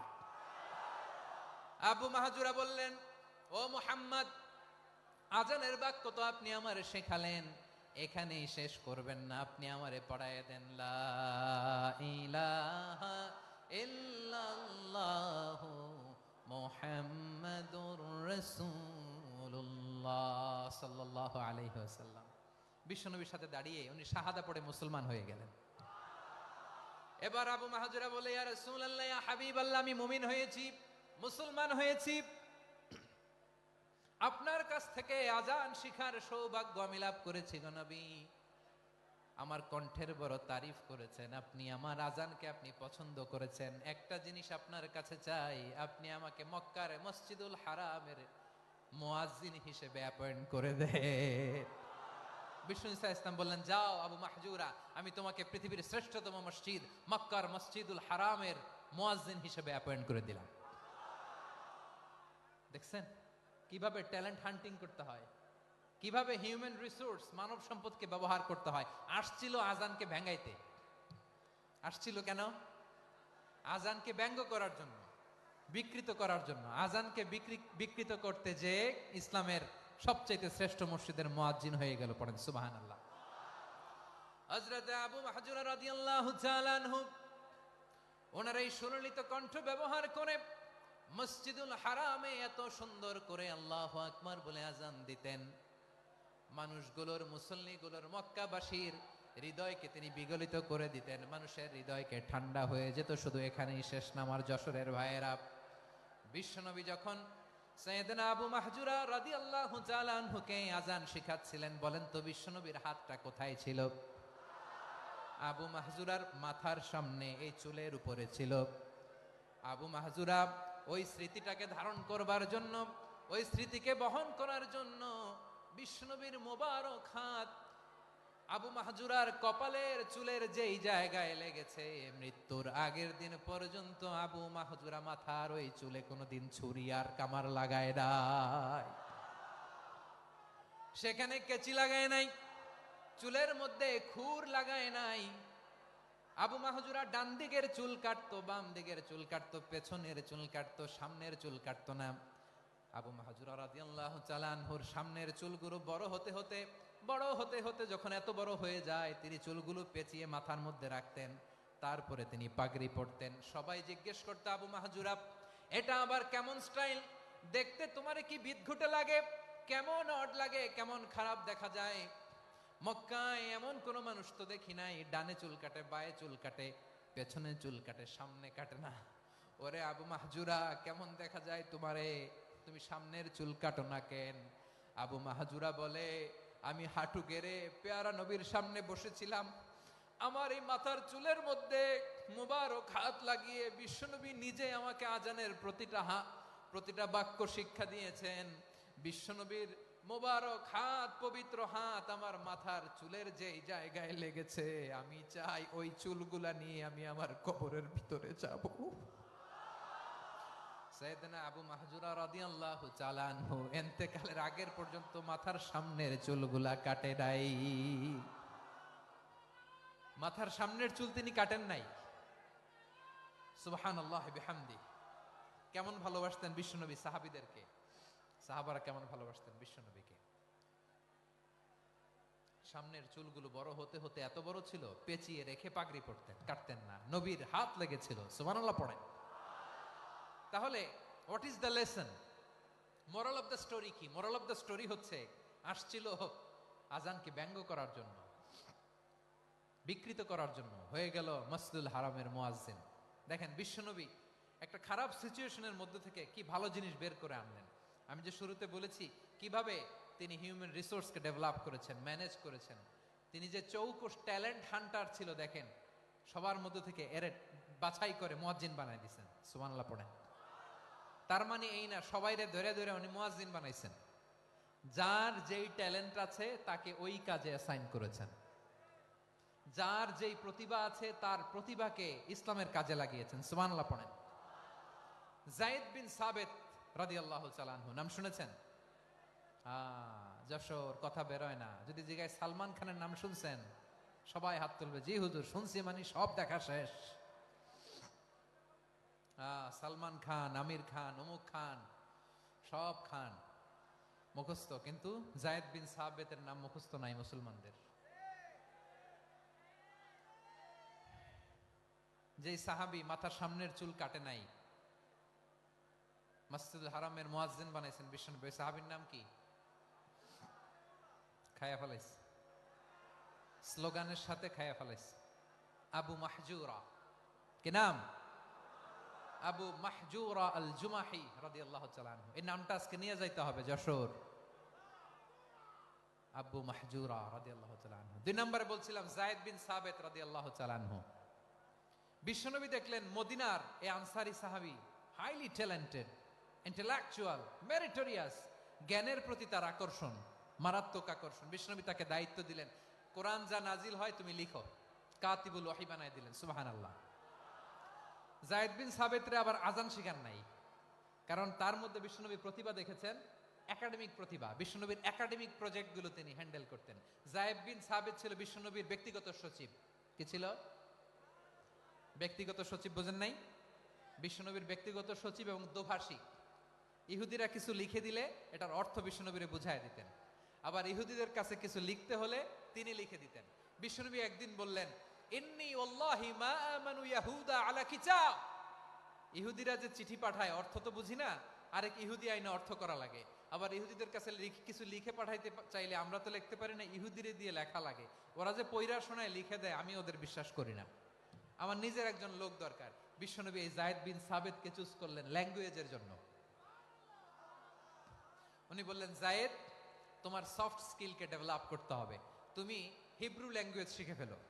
যায়েদ বিন সাবিত বলল, বিশ্বনবীর মোটিভেশন আর ইন্সপিরেশন পেয়ে আমি 15 দিনে ইহুদিদের এই হিব্রু ল্যাঙ্গুয়েজ শিখে ফেললাম। শুধু শিখে ফেললাম না, হাত্তা হাদিকতু, even I became master in the language. এই ভাষা আমি পারদর্শী হয়ে গেলাম। এরপরে ইহুদিরা চিঠি লিখে পাঠালে আর কোনো ইহুদি ডাকা লাগতো না, আমি নবীর এটার অর্থ শুনে পরে বুঝায় দিতাম। আবার ইহুদিদের কাছে চিঠি লেখা লাগলে আমি যায়েদ বিন সাবিত চিঠি লিখে দিতাম। সুবহানাল্লাহ। দেখেন, এত সাহাবীর মধ্য থেকে বিশ্বনবীর একাডেমিক প্রজেক্ট, ব্যক্তিগত সচিব, দোভাষী হিসেবে তিনি যায়েদ বিন সাবিতের মতো তরুণকে নির্বাচিত করেছেন। কেমন ট্যালেন্ট হান্টার ছিল আমার নবী! সুবহানাল্লাহ পড়বেন না? বিশ্বনবীর ইন্তেকালের পরে সাইয়েদনা আবু বকর রাদিয়াল্লাহু তাআলা আনহু যখন খলিফা হয়ে আসলেন, কোরআনকে সংকলনের দায়িত্ব দেয়া লাগবে, কোন সাহাবীকে দিবেন?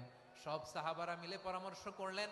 সাইয়েদনা আবু বকর, ওমর সবাই মিলে এই বিশাল কোরআন সংকলনের গুরু দায়িত্ব বিশ্বনবীর ব্যক্তিগত সচিব, বিশ্বনবীর দোভাষী, বিশ্বনবীর সিলেক্ট করাই লোক যায়েদ ইবনে সাবিত রাদিয়াল্লাহু তাআলা আনহুকে দিয়েছে। কোরআনের কপি তো আজকে এখানে রাখে নাই। এই যে আজকের যে কোরআন পড়েন, এটা আগে এরকম ছিল না। কোরআন নাজিল হলে সাহাবারা চামড়ার, ওটের চামড়ায় লিখে ফেলতো, ওটের চ্যাপ্টা হাড্ডির মধ্যে লিখে ফেলতো, গাছের গুড়ির মধ্যে লিখে ফেলতো, বিভিন্ন জনের কাছে ছড়ানো ছিটানো ছিল। আবু বকর রাদিয়াল্লাহু তাআলা আনহু একসাথে করলেন, পরবর্তীতে উসমান রাদিয়াল্লাহু তাআলা আনহু একসাথে করলেন। 114 সূরার এখন এই মুসহাফ, এই কম্পাইলেশন, এই কপি আমরা পেয়েছি, যার হিউজ কন্ট্রিবিউশন ছিল। এই পুরো কোরআন কম্পাইলেশনের প্রজেক্ট ম্যানেজার ছিল যায়েদ বিন সাবিত রাদিয়াল্লাহু তাআলা। কোরআন কম্পাইলেশনের প্রজেক্ট ম্যানেজার। দেখেন, ওনারে মাথায় হাত দিয়ে আজান শিখায় নাই। সুবহানাল্লাহ কইবেন না? তাহলে প্রথম সাহাবী আবু মাহজুরাকে মুয়াজ্জিন বানাইলেন, যায়েদ বিন সাবিতকে ব্যক্তিগত সচিব আর দোভাষী বানালেন, মুসআব ইবনে উমাইর রাদিয়াল্লাহু তাআলা আনহুকে ইসলামের প্রথম অ্যাম্বাসেডর বানালেন। তাহলে তৃতীয় নাম্বার একজন সাহাবীর নাম বলছি, মুসআব ইবনে উমাইর। মুসআব কি নাম? নামটা কেমন লাগে? এই কয়েকজনের ভাল লাগে, বাকিদের ভাল লাগে না? ভাল লাগে? এই এই আর কয়েকটা মিনিট দেওয়া যাবে না আমাকে আল্লাহর রাস্তে? হ্যাঁ, ঠিক আছে। আমি তোমাদেরকে ভালোবাসা দেখাবো, দোয়া করব, যদি চুপ থাকো, একেবারে চুপ, কষ্ট সহ্য করো, বাকিরা যা সওয়াব পাবে তোমরা ডবল পাবা, যেহেতু কষ্ট বেশি, কিন্তু চুপ। 3 নাম্বার সাহাবীর নাম মুসআব। এই ধাক্কাধাক্কি কেন? ধাক্কাধাক্কি কেন রে ভাই? না না না, এরকম হইলে আসবো না যশোর, আমি আর আসবো না। হয় পিছনে চলে যাও, নাহলে চুপ, ধাক্কাধাক্কি নাই। 3 নাম্বার সাহাবীর নাম মুসআব। কি নাম? He was the first ambassador in Islam. ইসলামের প্রথম ডিপ্লোমাট, প্রথম কূটনৈতিক, ইসলামের প্রথম কূটনৈতিক, ইসলামের প্রথম ডিপ্লোমাট, প্রথম অ্যাম্বাসেডর মুসআব ইবনে উমাইর। মক্কার তরুণ যুবক, উনি পারফিউম লাগাইলে মানুষ দেখলেই বুঝতো এটা মুসআব লাগাইছে। এমন ড্যাশিং ফেসের ছিল, এমন স্মার্ট ড্যাশিং ফেস, এমন পার্সোনালিটির মানুষ ছিল মুসআব রাদিয়াল্লাহু তাআলা আনহু। কারণ যিনি ইসলামের স্পোকম্যান হবেন, মুখপাত্র হবেন, তার স্মার্ট হওয়ার দরকার আছে না নাই? আকাবার প্রথম শপথ যখন হলো, তাদের সাথে বিষ্ণু ঈসা ইসলাম মদিনাতে একজন মুখপাত্র পাঠালেন, ডিপ্লোমাটকে পাঠালেন, অ্যাম্বাসেডর অফ ইসলাম, তিনি হচ্ছেন মুসআব ইবনে উমাইর। পড়েন সুবহানাল্লাহ। বিশ্বনবী দেখলেন সে অনেক স্মার্ট, তার ডেডিকেশন আছে, সিনসিয়ারিটি আছে, এবং মদিনায় যে আউস খাজরাজ গোত্রের নেতাদের সাথে ডিল করতে হবে, ইহুদিদের সাথে ডিল করতে হবে, ওখানে একজন পাক্কা জানু খেলোয়াড়ের দরকার আছে না নাই? মুসআব ইবনে উমাইর রাদিয়াল্লাহু তাআলা আনহু, ওনাকে বিষ্ণু ইসা ইসলাম চুজ করলেন। এবং বিষ্ণু ইসা ইসলামের এই চুজিংটা, এই সিলেকশনটা এত সুন্দর ছিল, তিনি মদিনাতে যে বিশ্বনবী আসার আগেই মদিনার জমিনকে তিনি উর্বর করে ফেলছেন। প্রতিটা ঘরে ঘরে কালিমার দাওয়াত তিনি পৌঁছায় দিচ্ছেন। জুমার বিধান নাজিল হয়েছে, কিন্তু মক্কায় পরিবেশ নাই জুমা পালনের। বিষ্ণু ইসা ইসলাম একজনকে দিয়ে খবর পাঠালেন, যাও মদিনায় মুসাবকে যে বলো, মুসাব তো আমার শিক্ষক, আমার স্পোকম্যান, মদিনাতে যেন তারা জুমা কায়েম করে। বিশ্বনবীর আগেই মুসাব মদিনার মুসলিমদেরকে নিয়ে মদিনায় প্রথম জুমা কায়েম করে ফেলছে। কোন সুবহানাল্লাহ। ডিপ্লোম্যাটদের কেমন হইতে হয়,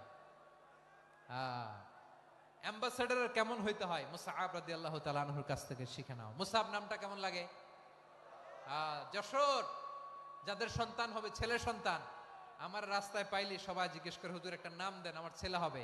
যশোরবাসীর জন্য আমি একটা নাম দিয়ে দিলাম, নাম রাখতে হবে মুসআব। কি নাম? নামটা যাদের ভাল লাগে, ছেলে সন্তান অনাগত আসবে, মনে চাইলে নাম রেখে দিবেন মুসআব রাদিয়াল্লাহু তাআলা আনহুর নামে মুসআব। তাহলে মুসআব রাদিয়াল্লাহু তাআলা আনহুকে বিশ্বনবী ল্যাঙ্গুয়েজ শিখান নাই, সফট স্কিল শিখান নাই। যায়েদ রাদিয়াল্লাহু তিনি হিব্রু ল্যাঙ্গুয়েজ শিখেছেন, সুরিয়ানি শিখেছেন, কিন্তু মুসআবকে তিনি বানিয়েছেন the spokesman of Islam, the first diplomat, the ambassador of Islam. সুবহানাল্লাহ পড়বেন না? আব্দুল্লাহ ইবনে আব্বাস রাদিয়াল্লাহু তাআলা আনহু বিশ্বনবীর কাজিন, চাচাতো ভাই। আবার মাইমুনা রাদিয়াল্লাহু তাআলা আনহু, মাইমুনা নবীর স্ত্রী, তিনি ছিলেন আব্দুল্লাহর আপন খালা। তো নবীর বউ যদি ওনার খালা হয়, নবী তার কি? বুঝে নাই, নবী তার কি? খালু। তাহলে সম্পর্ক অনেক গভীর, কাজিন আবার খালু। ছোট্ট মানুষ, তাই রাতে মাঝে মাঝে ঘরে থাকতো। বিশ্বনবী দেখলেন আব্দুল্লাহ যেহেতু আমার ঘরে ঢুকতে পারে, আব্দুল্লাহরে এই উম্মতের বড় শিক্ষাবিদ বানাইতে হবে। কথা বোঝে নাই? আব্দুল্লাহকে কি বানাইতে হবে? শিক্ষাবিদ, এডুকেটর অফ দিস উম্মাহ, এই উম্মার শিক্ষাবিদ বানাইতে হবে। তাই আব্দুল্লাহ ইবনে আব্বাসকে বিশ্বনবী হাতে কলমে শিক্ষা দিয়েছেন। আহারে, আর এরপরে যে কি ভাষা আসবে তোমাদের জন্য আমার মুখ থেকে আমি নিজেও জানি না। 1 ঘন্টা যাবত ধাক্কা ধাক্কি মারামারি। তো আসতে বলছে কে তোমাকে? পেছনে চলে যাও, জায়গা না পেলে। পুরো প্রোগ্রামটাই নষ্ট করে দেব।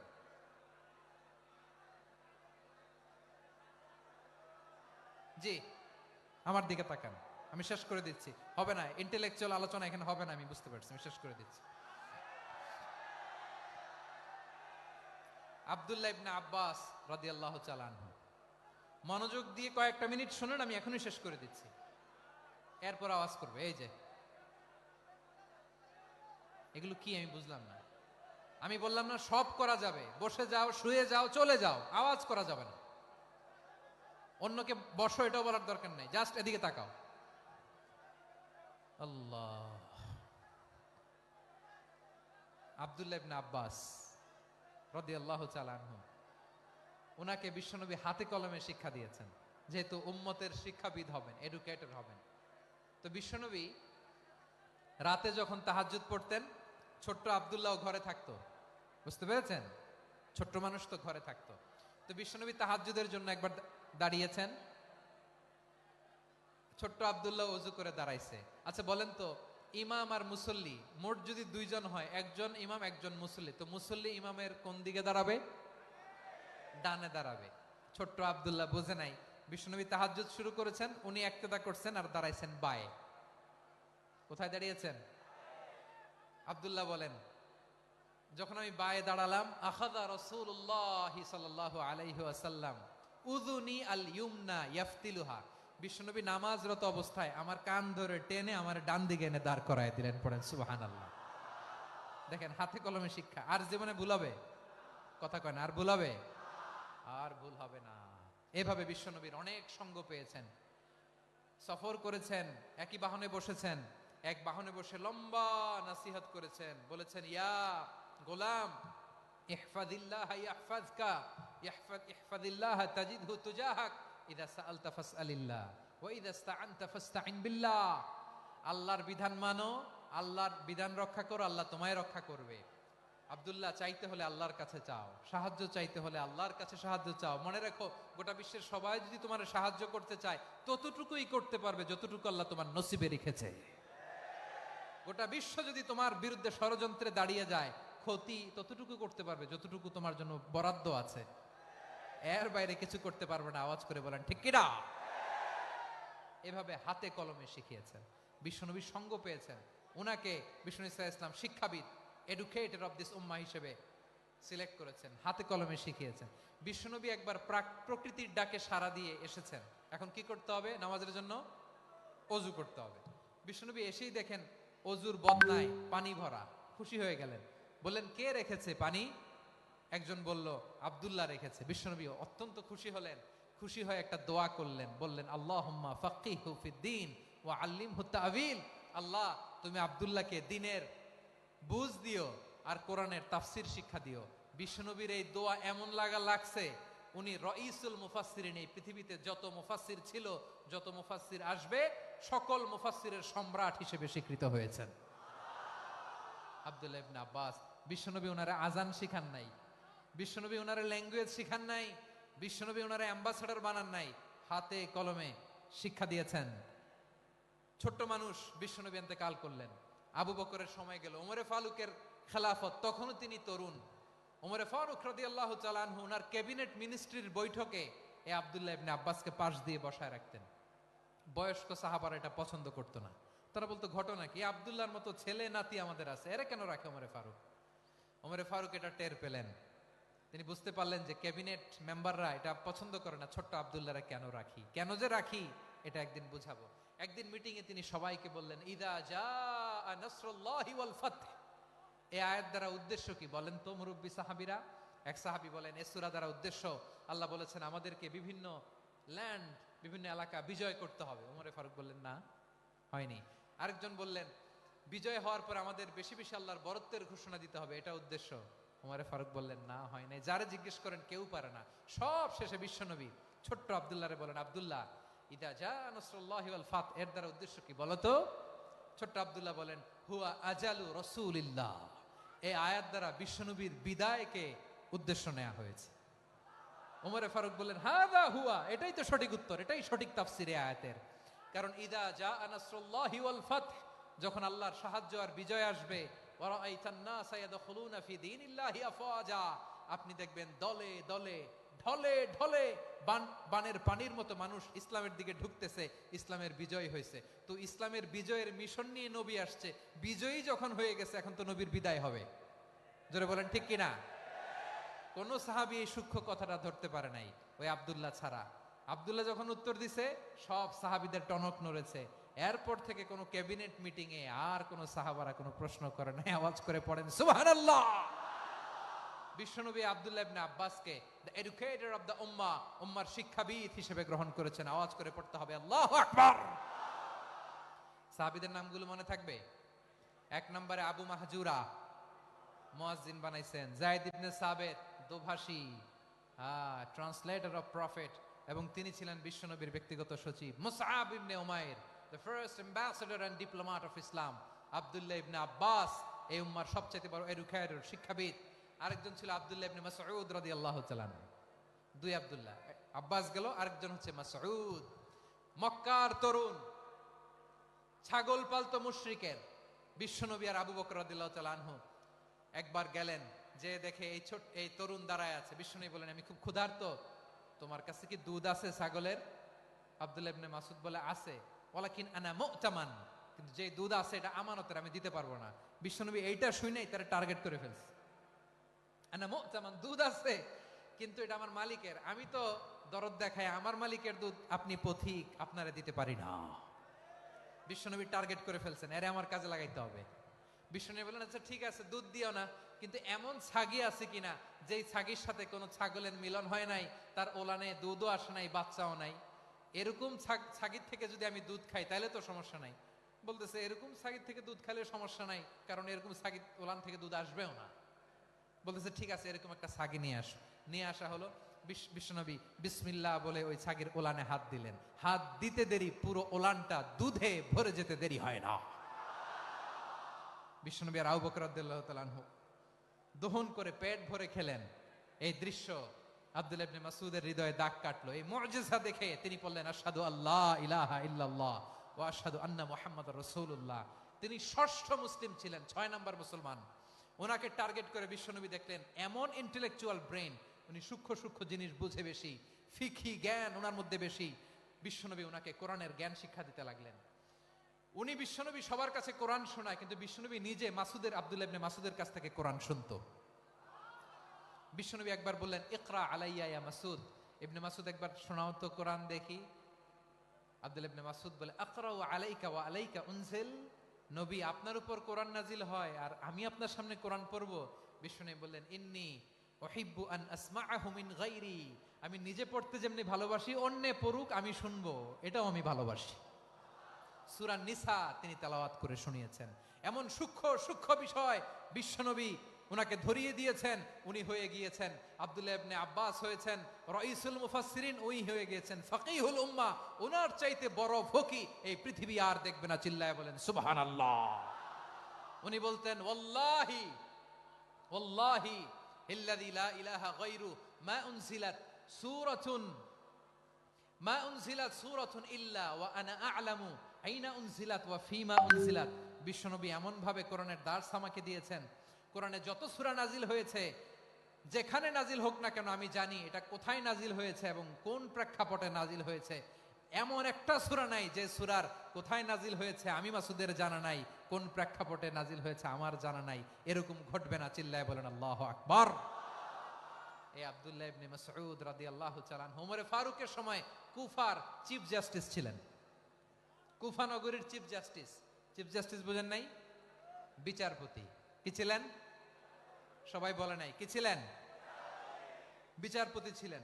এবং ওনার যে ফিকহি জ্ঞানের ধারা, এটাই আলকামা, ইব্রাহিম আন-নাখাই, হাম্মাদ ইবনে সুলাইমান হয়ে ইমাম আবু হানিফা পর্যন্ত পৌঁছেছে।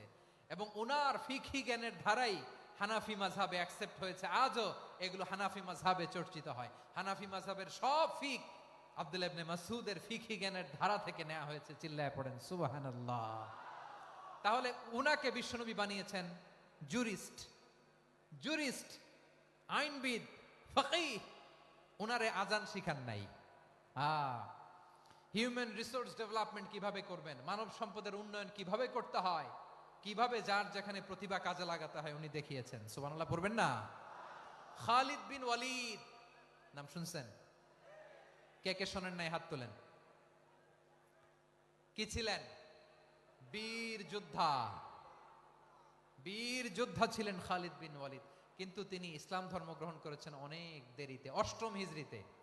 তার মানে 8ম হিজরির আগে উনি মুশরিকদের পক্ষে লড়াই করেছেন। ওনার হাতে কত মুসলিম সাহাবী যে নিহত হয়েছে হিসাব নাই। বিশ্বনবী টার্গেট করে রাখছে, তুমি আমাদের মুসলিমদের এত ক্ষতি করলা, তুমি যখন মুসলমান হবা তোমারে দিয়ে আমি এমন কাম করামু যে এটা আর কেউ করতে পারবে না। সুবহানাল্লাহ নাই? যশোর ক্লান্ত হয়ে গেছে।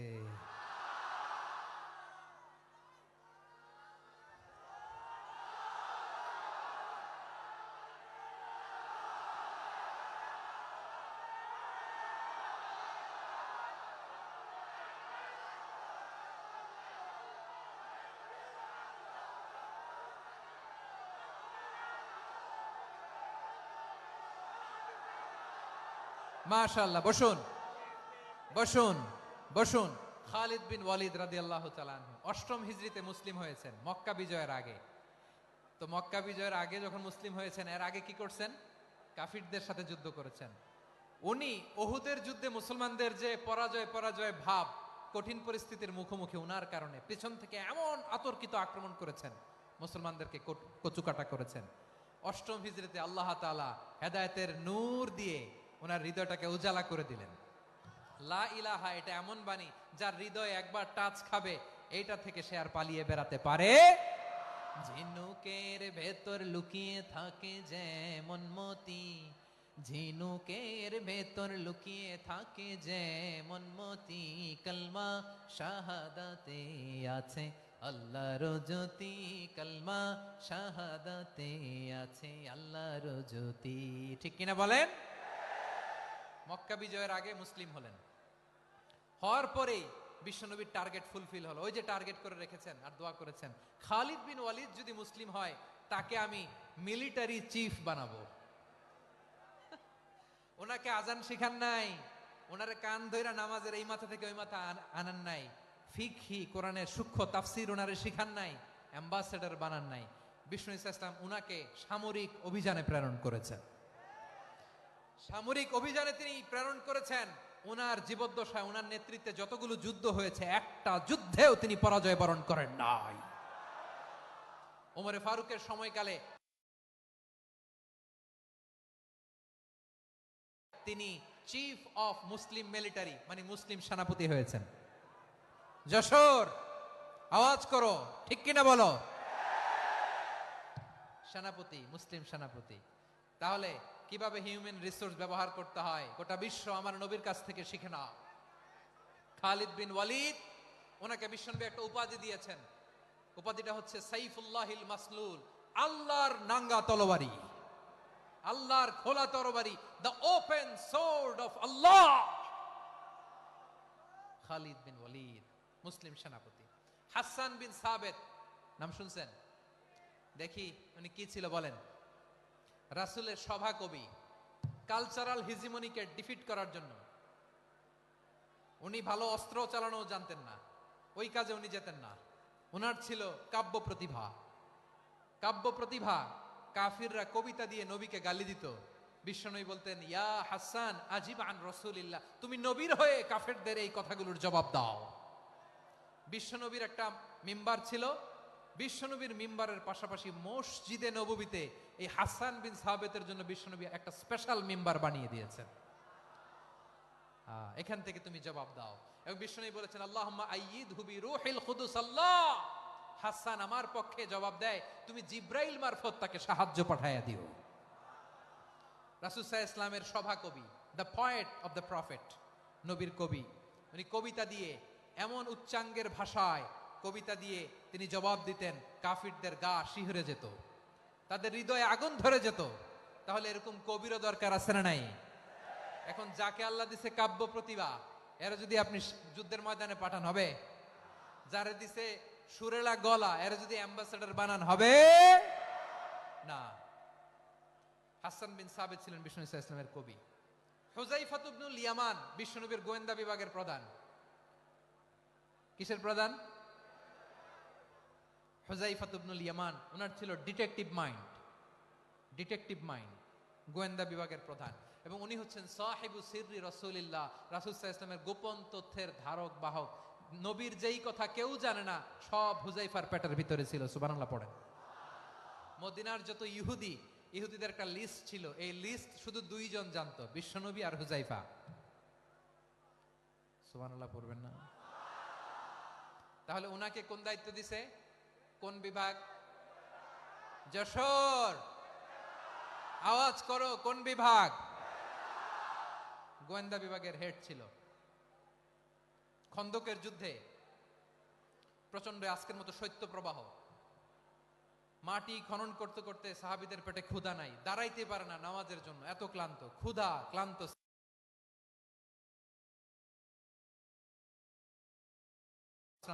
বিশ্বনবী বললেন, কে আছো এই কঠিন শীত, এই ভয় আর ক্ষুধার মধ্যেও খন্দকের পরীক্ষার টপকে শত্রু শিবিরে যে আমাকে তথ্য দিবা? কে আছো?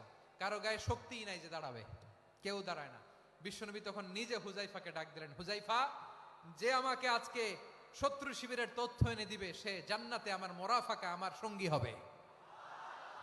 হুযায়ফা রাদিয়াল্লাহু ইবনুল ইয়ামান জীবনের ঝুঁকি নিয়ে এই ক্ষুধা, শৈত্য প্রবাহ, কোল্ড ওয়েভসকে উপেক্ষা করে পরীক্ষা টপকে শত্রু শিবিরে যে সবার কথাগুলো চুপে চুপে শুনে বিশ্বনবীর দরবারে এসে গোয়েন্দাদের মতো তথ্য সরবরাহ করেছে। বিশ্বনবীর গোয়েন্দা বিভাগের প্রধান হুযায়ফা ইবনুল ইয়ামান ইন্টেলিজেন্স বিভাগ চালাতেন। মুনাফিকদের নাম ওনার কাছে ছিল। মুআয ইবনে জাবাল মদিনা রাষ্ট্রের সবচেয়ে সিনিয়র আমলা ছিলেন। আমলাতন্ত্র চিনেন তো? প্রশাসনিক কাজ যারা চালায়, অ্যাডমিনিস্ট্রেশন বুঝেন না? The department of administration. মদিনার রাষ্ট্রের সিনিয়র আমলা মুআয ইবনে জাবাল মুতাখাসসিসুন ফিল হালাল ওয়াল হারাম, হালাল হারামের স্পেশালিস্ট ছিলেন। বিশ্বনবী উনাকে ইয়ামানের গভর্নর করে পাঠাইছেন। বলেছেন, ইন্নাকা তা'তি কওমান আহলা কিতাব, এমন গোষ্ঠীর কাছে যাবা এরা ইহুদি নাসারা, আগে শাহাদা পড়লে এরপরে নামাজের দাওয়াত দিও, নামাজ পড়লে জাকাতের দাওয়াত দিও। গভর্নরের অ্যাটিটিউড যেমন থাকে তেমন অ্যাটিটিউড ধরে রেখো। সুবহানাল্লাহ পড়েন। তাহলে মুআজ ইবনে জাবালকে দিয়ে বিশ্বনবী কবিতা লেখায় নাই, চিঠি লেখায় নাই, আজান দেওয়ায় নাই। সুবহানাল্লাহ পড়বেন না? সব শেষ সাহাবী বলি আবু হুরায়রা রাদিয়াল্লাহু তাআলা আনহু। নাম শুনছেন? বিড়ালের বাবা। কি করতেন? খালি হাদিস মুখস্থ করতেন। উনি বলতেন আলজামু রাসূলুল্লাহ আলা মিল ইবাতনি, আমার শুধু পেটের ক্ষুধার বন্দোবস্ত হইলে আমি নবীর সঙ্গ ছাড়তাম না। আমার আনসার সাহাবারা ক্ষেত খামারের কাজ করত, আমার মুহাজির সাহাবারা ব্যবসা করত, আর আমি নবীর সাথে সাথে থাকতাম। শুধু সকাল বিকাল দুই বেলা যদি আমার খাবারের বন্দোবস্ত হয় আমি আর নবীর লক ছাড়ি না। সুবহানাল্লাহ কইবেন না? 5374টা হাদিস তিনি বর্ণনা করেছেন। সবচেয়ে বেশি হাদিস বর্ণনাকারী সাহাবী। হাদিস প্রিজার্ভেশনের কাজে বিশ্বনবী ওনাকে কাজে লাগিয়েছেন। উনি একদিন বলেন, ইয়া রাসূলুল্লাহ আসমাউ মিনকা কাসীরান ফালা আহফাজু, নবী অনেক কথা শুনি আমার মনে থাকে না। বিষ্ণু বললেন তাই? উবসুত রিদাক, তোমার চাদরটা বিছাও। আবু হুরায়রা বিছালেন, বিশ্বনবী হাত বুলায় দিলেন, এরপরে অনেক হাদিস বর্ণনা করলেন। আবু হুরায়রা বলে তারপর থেকে বিশ্বনবী যাই বর্ণনা করে আমি শুনি আর একটাও ভুলি না। এখন সুবহানাল্লাহ। বিশ্বনবী ওনাকে হাদিস প্রিজার্ভেশন, নবীর এই যে লক্ষ্য হাদিস প্রিজার্ভেশনের এই দায়িত্ব দিয়েছেন সাইয়েদনা আবু হুরায়রা রাদিয়াল্লাহু তাআলা আনহুকে। প্রিয় ভাইরা, তাহলে 10 জন সাহাবীর কথা যে বললাম, আপনারা কি খেয়াল করেছেন কত বড় ট্যালেন্ট হান্টার, চৌকস ট্যালেন্ট হান্টার ছিল আমার নবী। এক একজনের এক এক ট্যালেন্ট, এক এক কাজে অ্যাসাইন করেছেন, এক একজনকে এক এক দায়িত্ব দিয়েছেন, এক একজনের প্রতিভাকে এক একভাবে বিকশিত হওয়ার সুযোগ দিয়েছেন। আওয়াজ করে বলেন ঠিক কি না? এখন আমার পর্দার আড়ালে আমার মায়েরা বলবে এতগুলো পুরুষ সাহাবীর কথা বললো, নারী সাহাবীরা কি কিছু করে নাই? হ্যাঁ, একজন নারী সাহাবীর কথা বলে মোনাজাত হবে, দোয়া ছাড়া কেউ যাব না। রুফাইদা আল আসলামিয়া রাদিয়াল্লাহু তাআলা আনহা, ওনার বাবার নাম সাআদ আল আসলামি। বিশ্বনবী কি খেয়াল করলেন দেখেন, সাআদ ছিল মদিনার বড় ডাক্তার। এই নারী সাহাবী রুফাইদা বাবার কাছ থেকে চিকিৎসা বিদ্যা শিখেছেন। যখন শিখছে বিশ্বনবী দেখলেন আমার তো প্রতি সপ্তাহে সপ্তাহে যুদ্ধে আহত সাহাবীদের সেবা দিবে কে? বিশ্বনবী রুফাইদাকে বললেন, রুফাইদা তুমি মসজিদে নববীর পাশে একটা মেডিকেল ক্যাম্প করো। এই যে সাকিনা আদ্দিন মেডিকেলের আমার ছাত্রী বন্ধুরা শুনে রাখো, তোমাদের আইকন হচ্ছে রুফাইদা আল আসলামিয়া। বিশ্বনবীর ডিরেকশন অনুযায়ী তিনি মসজিদে নববীর পাশে একটা মেডিকেল ক্যাম্প করলেন এবং আহত সাহাবাদের চিকিৎসা উনি ওনার টিম নিয়ে দিতেন। বিশ্বনবীর পরামর্শে উনি আনসারি এবং মুহাজির মহিলা সাহাবীদেরকে নিয়ে একটা স্পেশাল মেডিকেল টিম গঠন করলেন। খায়বার যুদ্ধে 7ম হিজরিতে যখন বিশ্বনবী যায়, উনি ওনার টিম নিয়ে আসলেন, বললেন ইয়া রাসূলুল্লাহ আমরা তো তলোয়ার চালাতে পারি না, আমরা তো তীর মারতে পারি না, আপনি যদি অনুমতি দেন খায়বার অভিযানে আমি আমার টিম নিয়ে মেডিকেল টিমের সেবাটা সার্ভিসটা দিতে চাই। পড়েন সুবহানাল্লাহ। বিশ্বনবী অনুমতি দিলেন, যোদ্ধা সাহাবীদের সাথে রুফাইদা আল আসলামিয়া উনিও মেডিকেল টিম নিয়ে অগ্রসর হলেন। খায়বারের প্রতিটা আহত ইনজুর্ড সাহাবী যারা ইনজুরির শিকার হয়েছেন সবাই রুফাইদা আল আসলামিয়ার এই মেডিকেল ক্যাম্প থেকে চিকিৎসা সহায়তা পেয়েছেন। সুবহানাল্লাহ পড়েন। দেখেন কিভাবে বিশ্বনবী ট্যালেন্ট বাছাই করতেন। আপনি অবাক হবেন, বাহরাইনের মেডিকেল ইউনিভার্সিটিতে রুফাইদা আল আসলামিয়া মেডিকেল প্রাইজ অ্যাওয়ার্ড প্রতি বছর দেয়া হয়। যদি 8 দিনের এই মেডিকেল আমার বোনেরা যদি জেনে থাকো জানো, না হলে নতুন করে জানো, সার্চ দিও রুফাইদা আল আসলামিয়া মেডিকেল অ্যাওয়ার্ড বাহরাইনের ইউনিভার্সিটিতে দেয়া হয়। প্রিয় ভাইয়েরা, তাহলে আলোচনার সামারি আমরা করি। বিশ্বনবী যার যেখানে ট্যালেন্ট তাকে ওইখানে কাজে লাগাতেন। আওয়াজ করে বলেন ঠিক কিনা?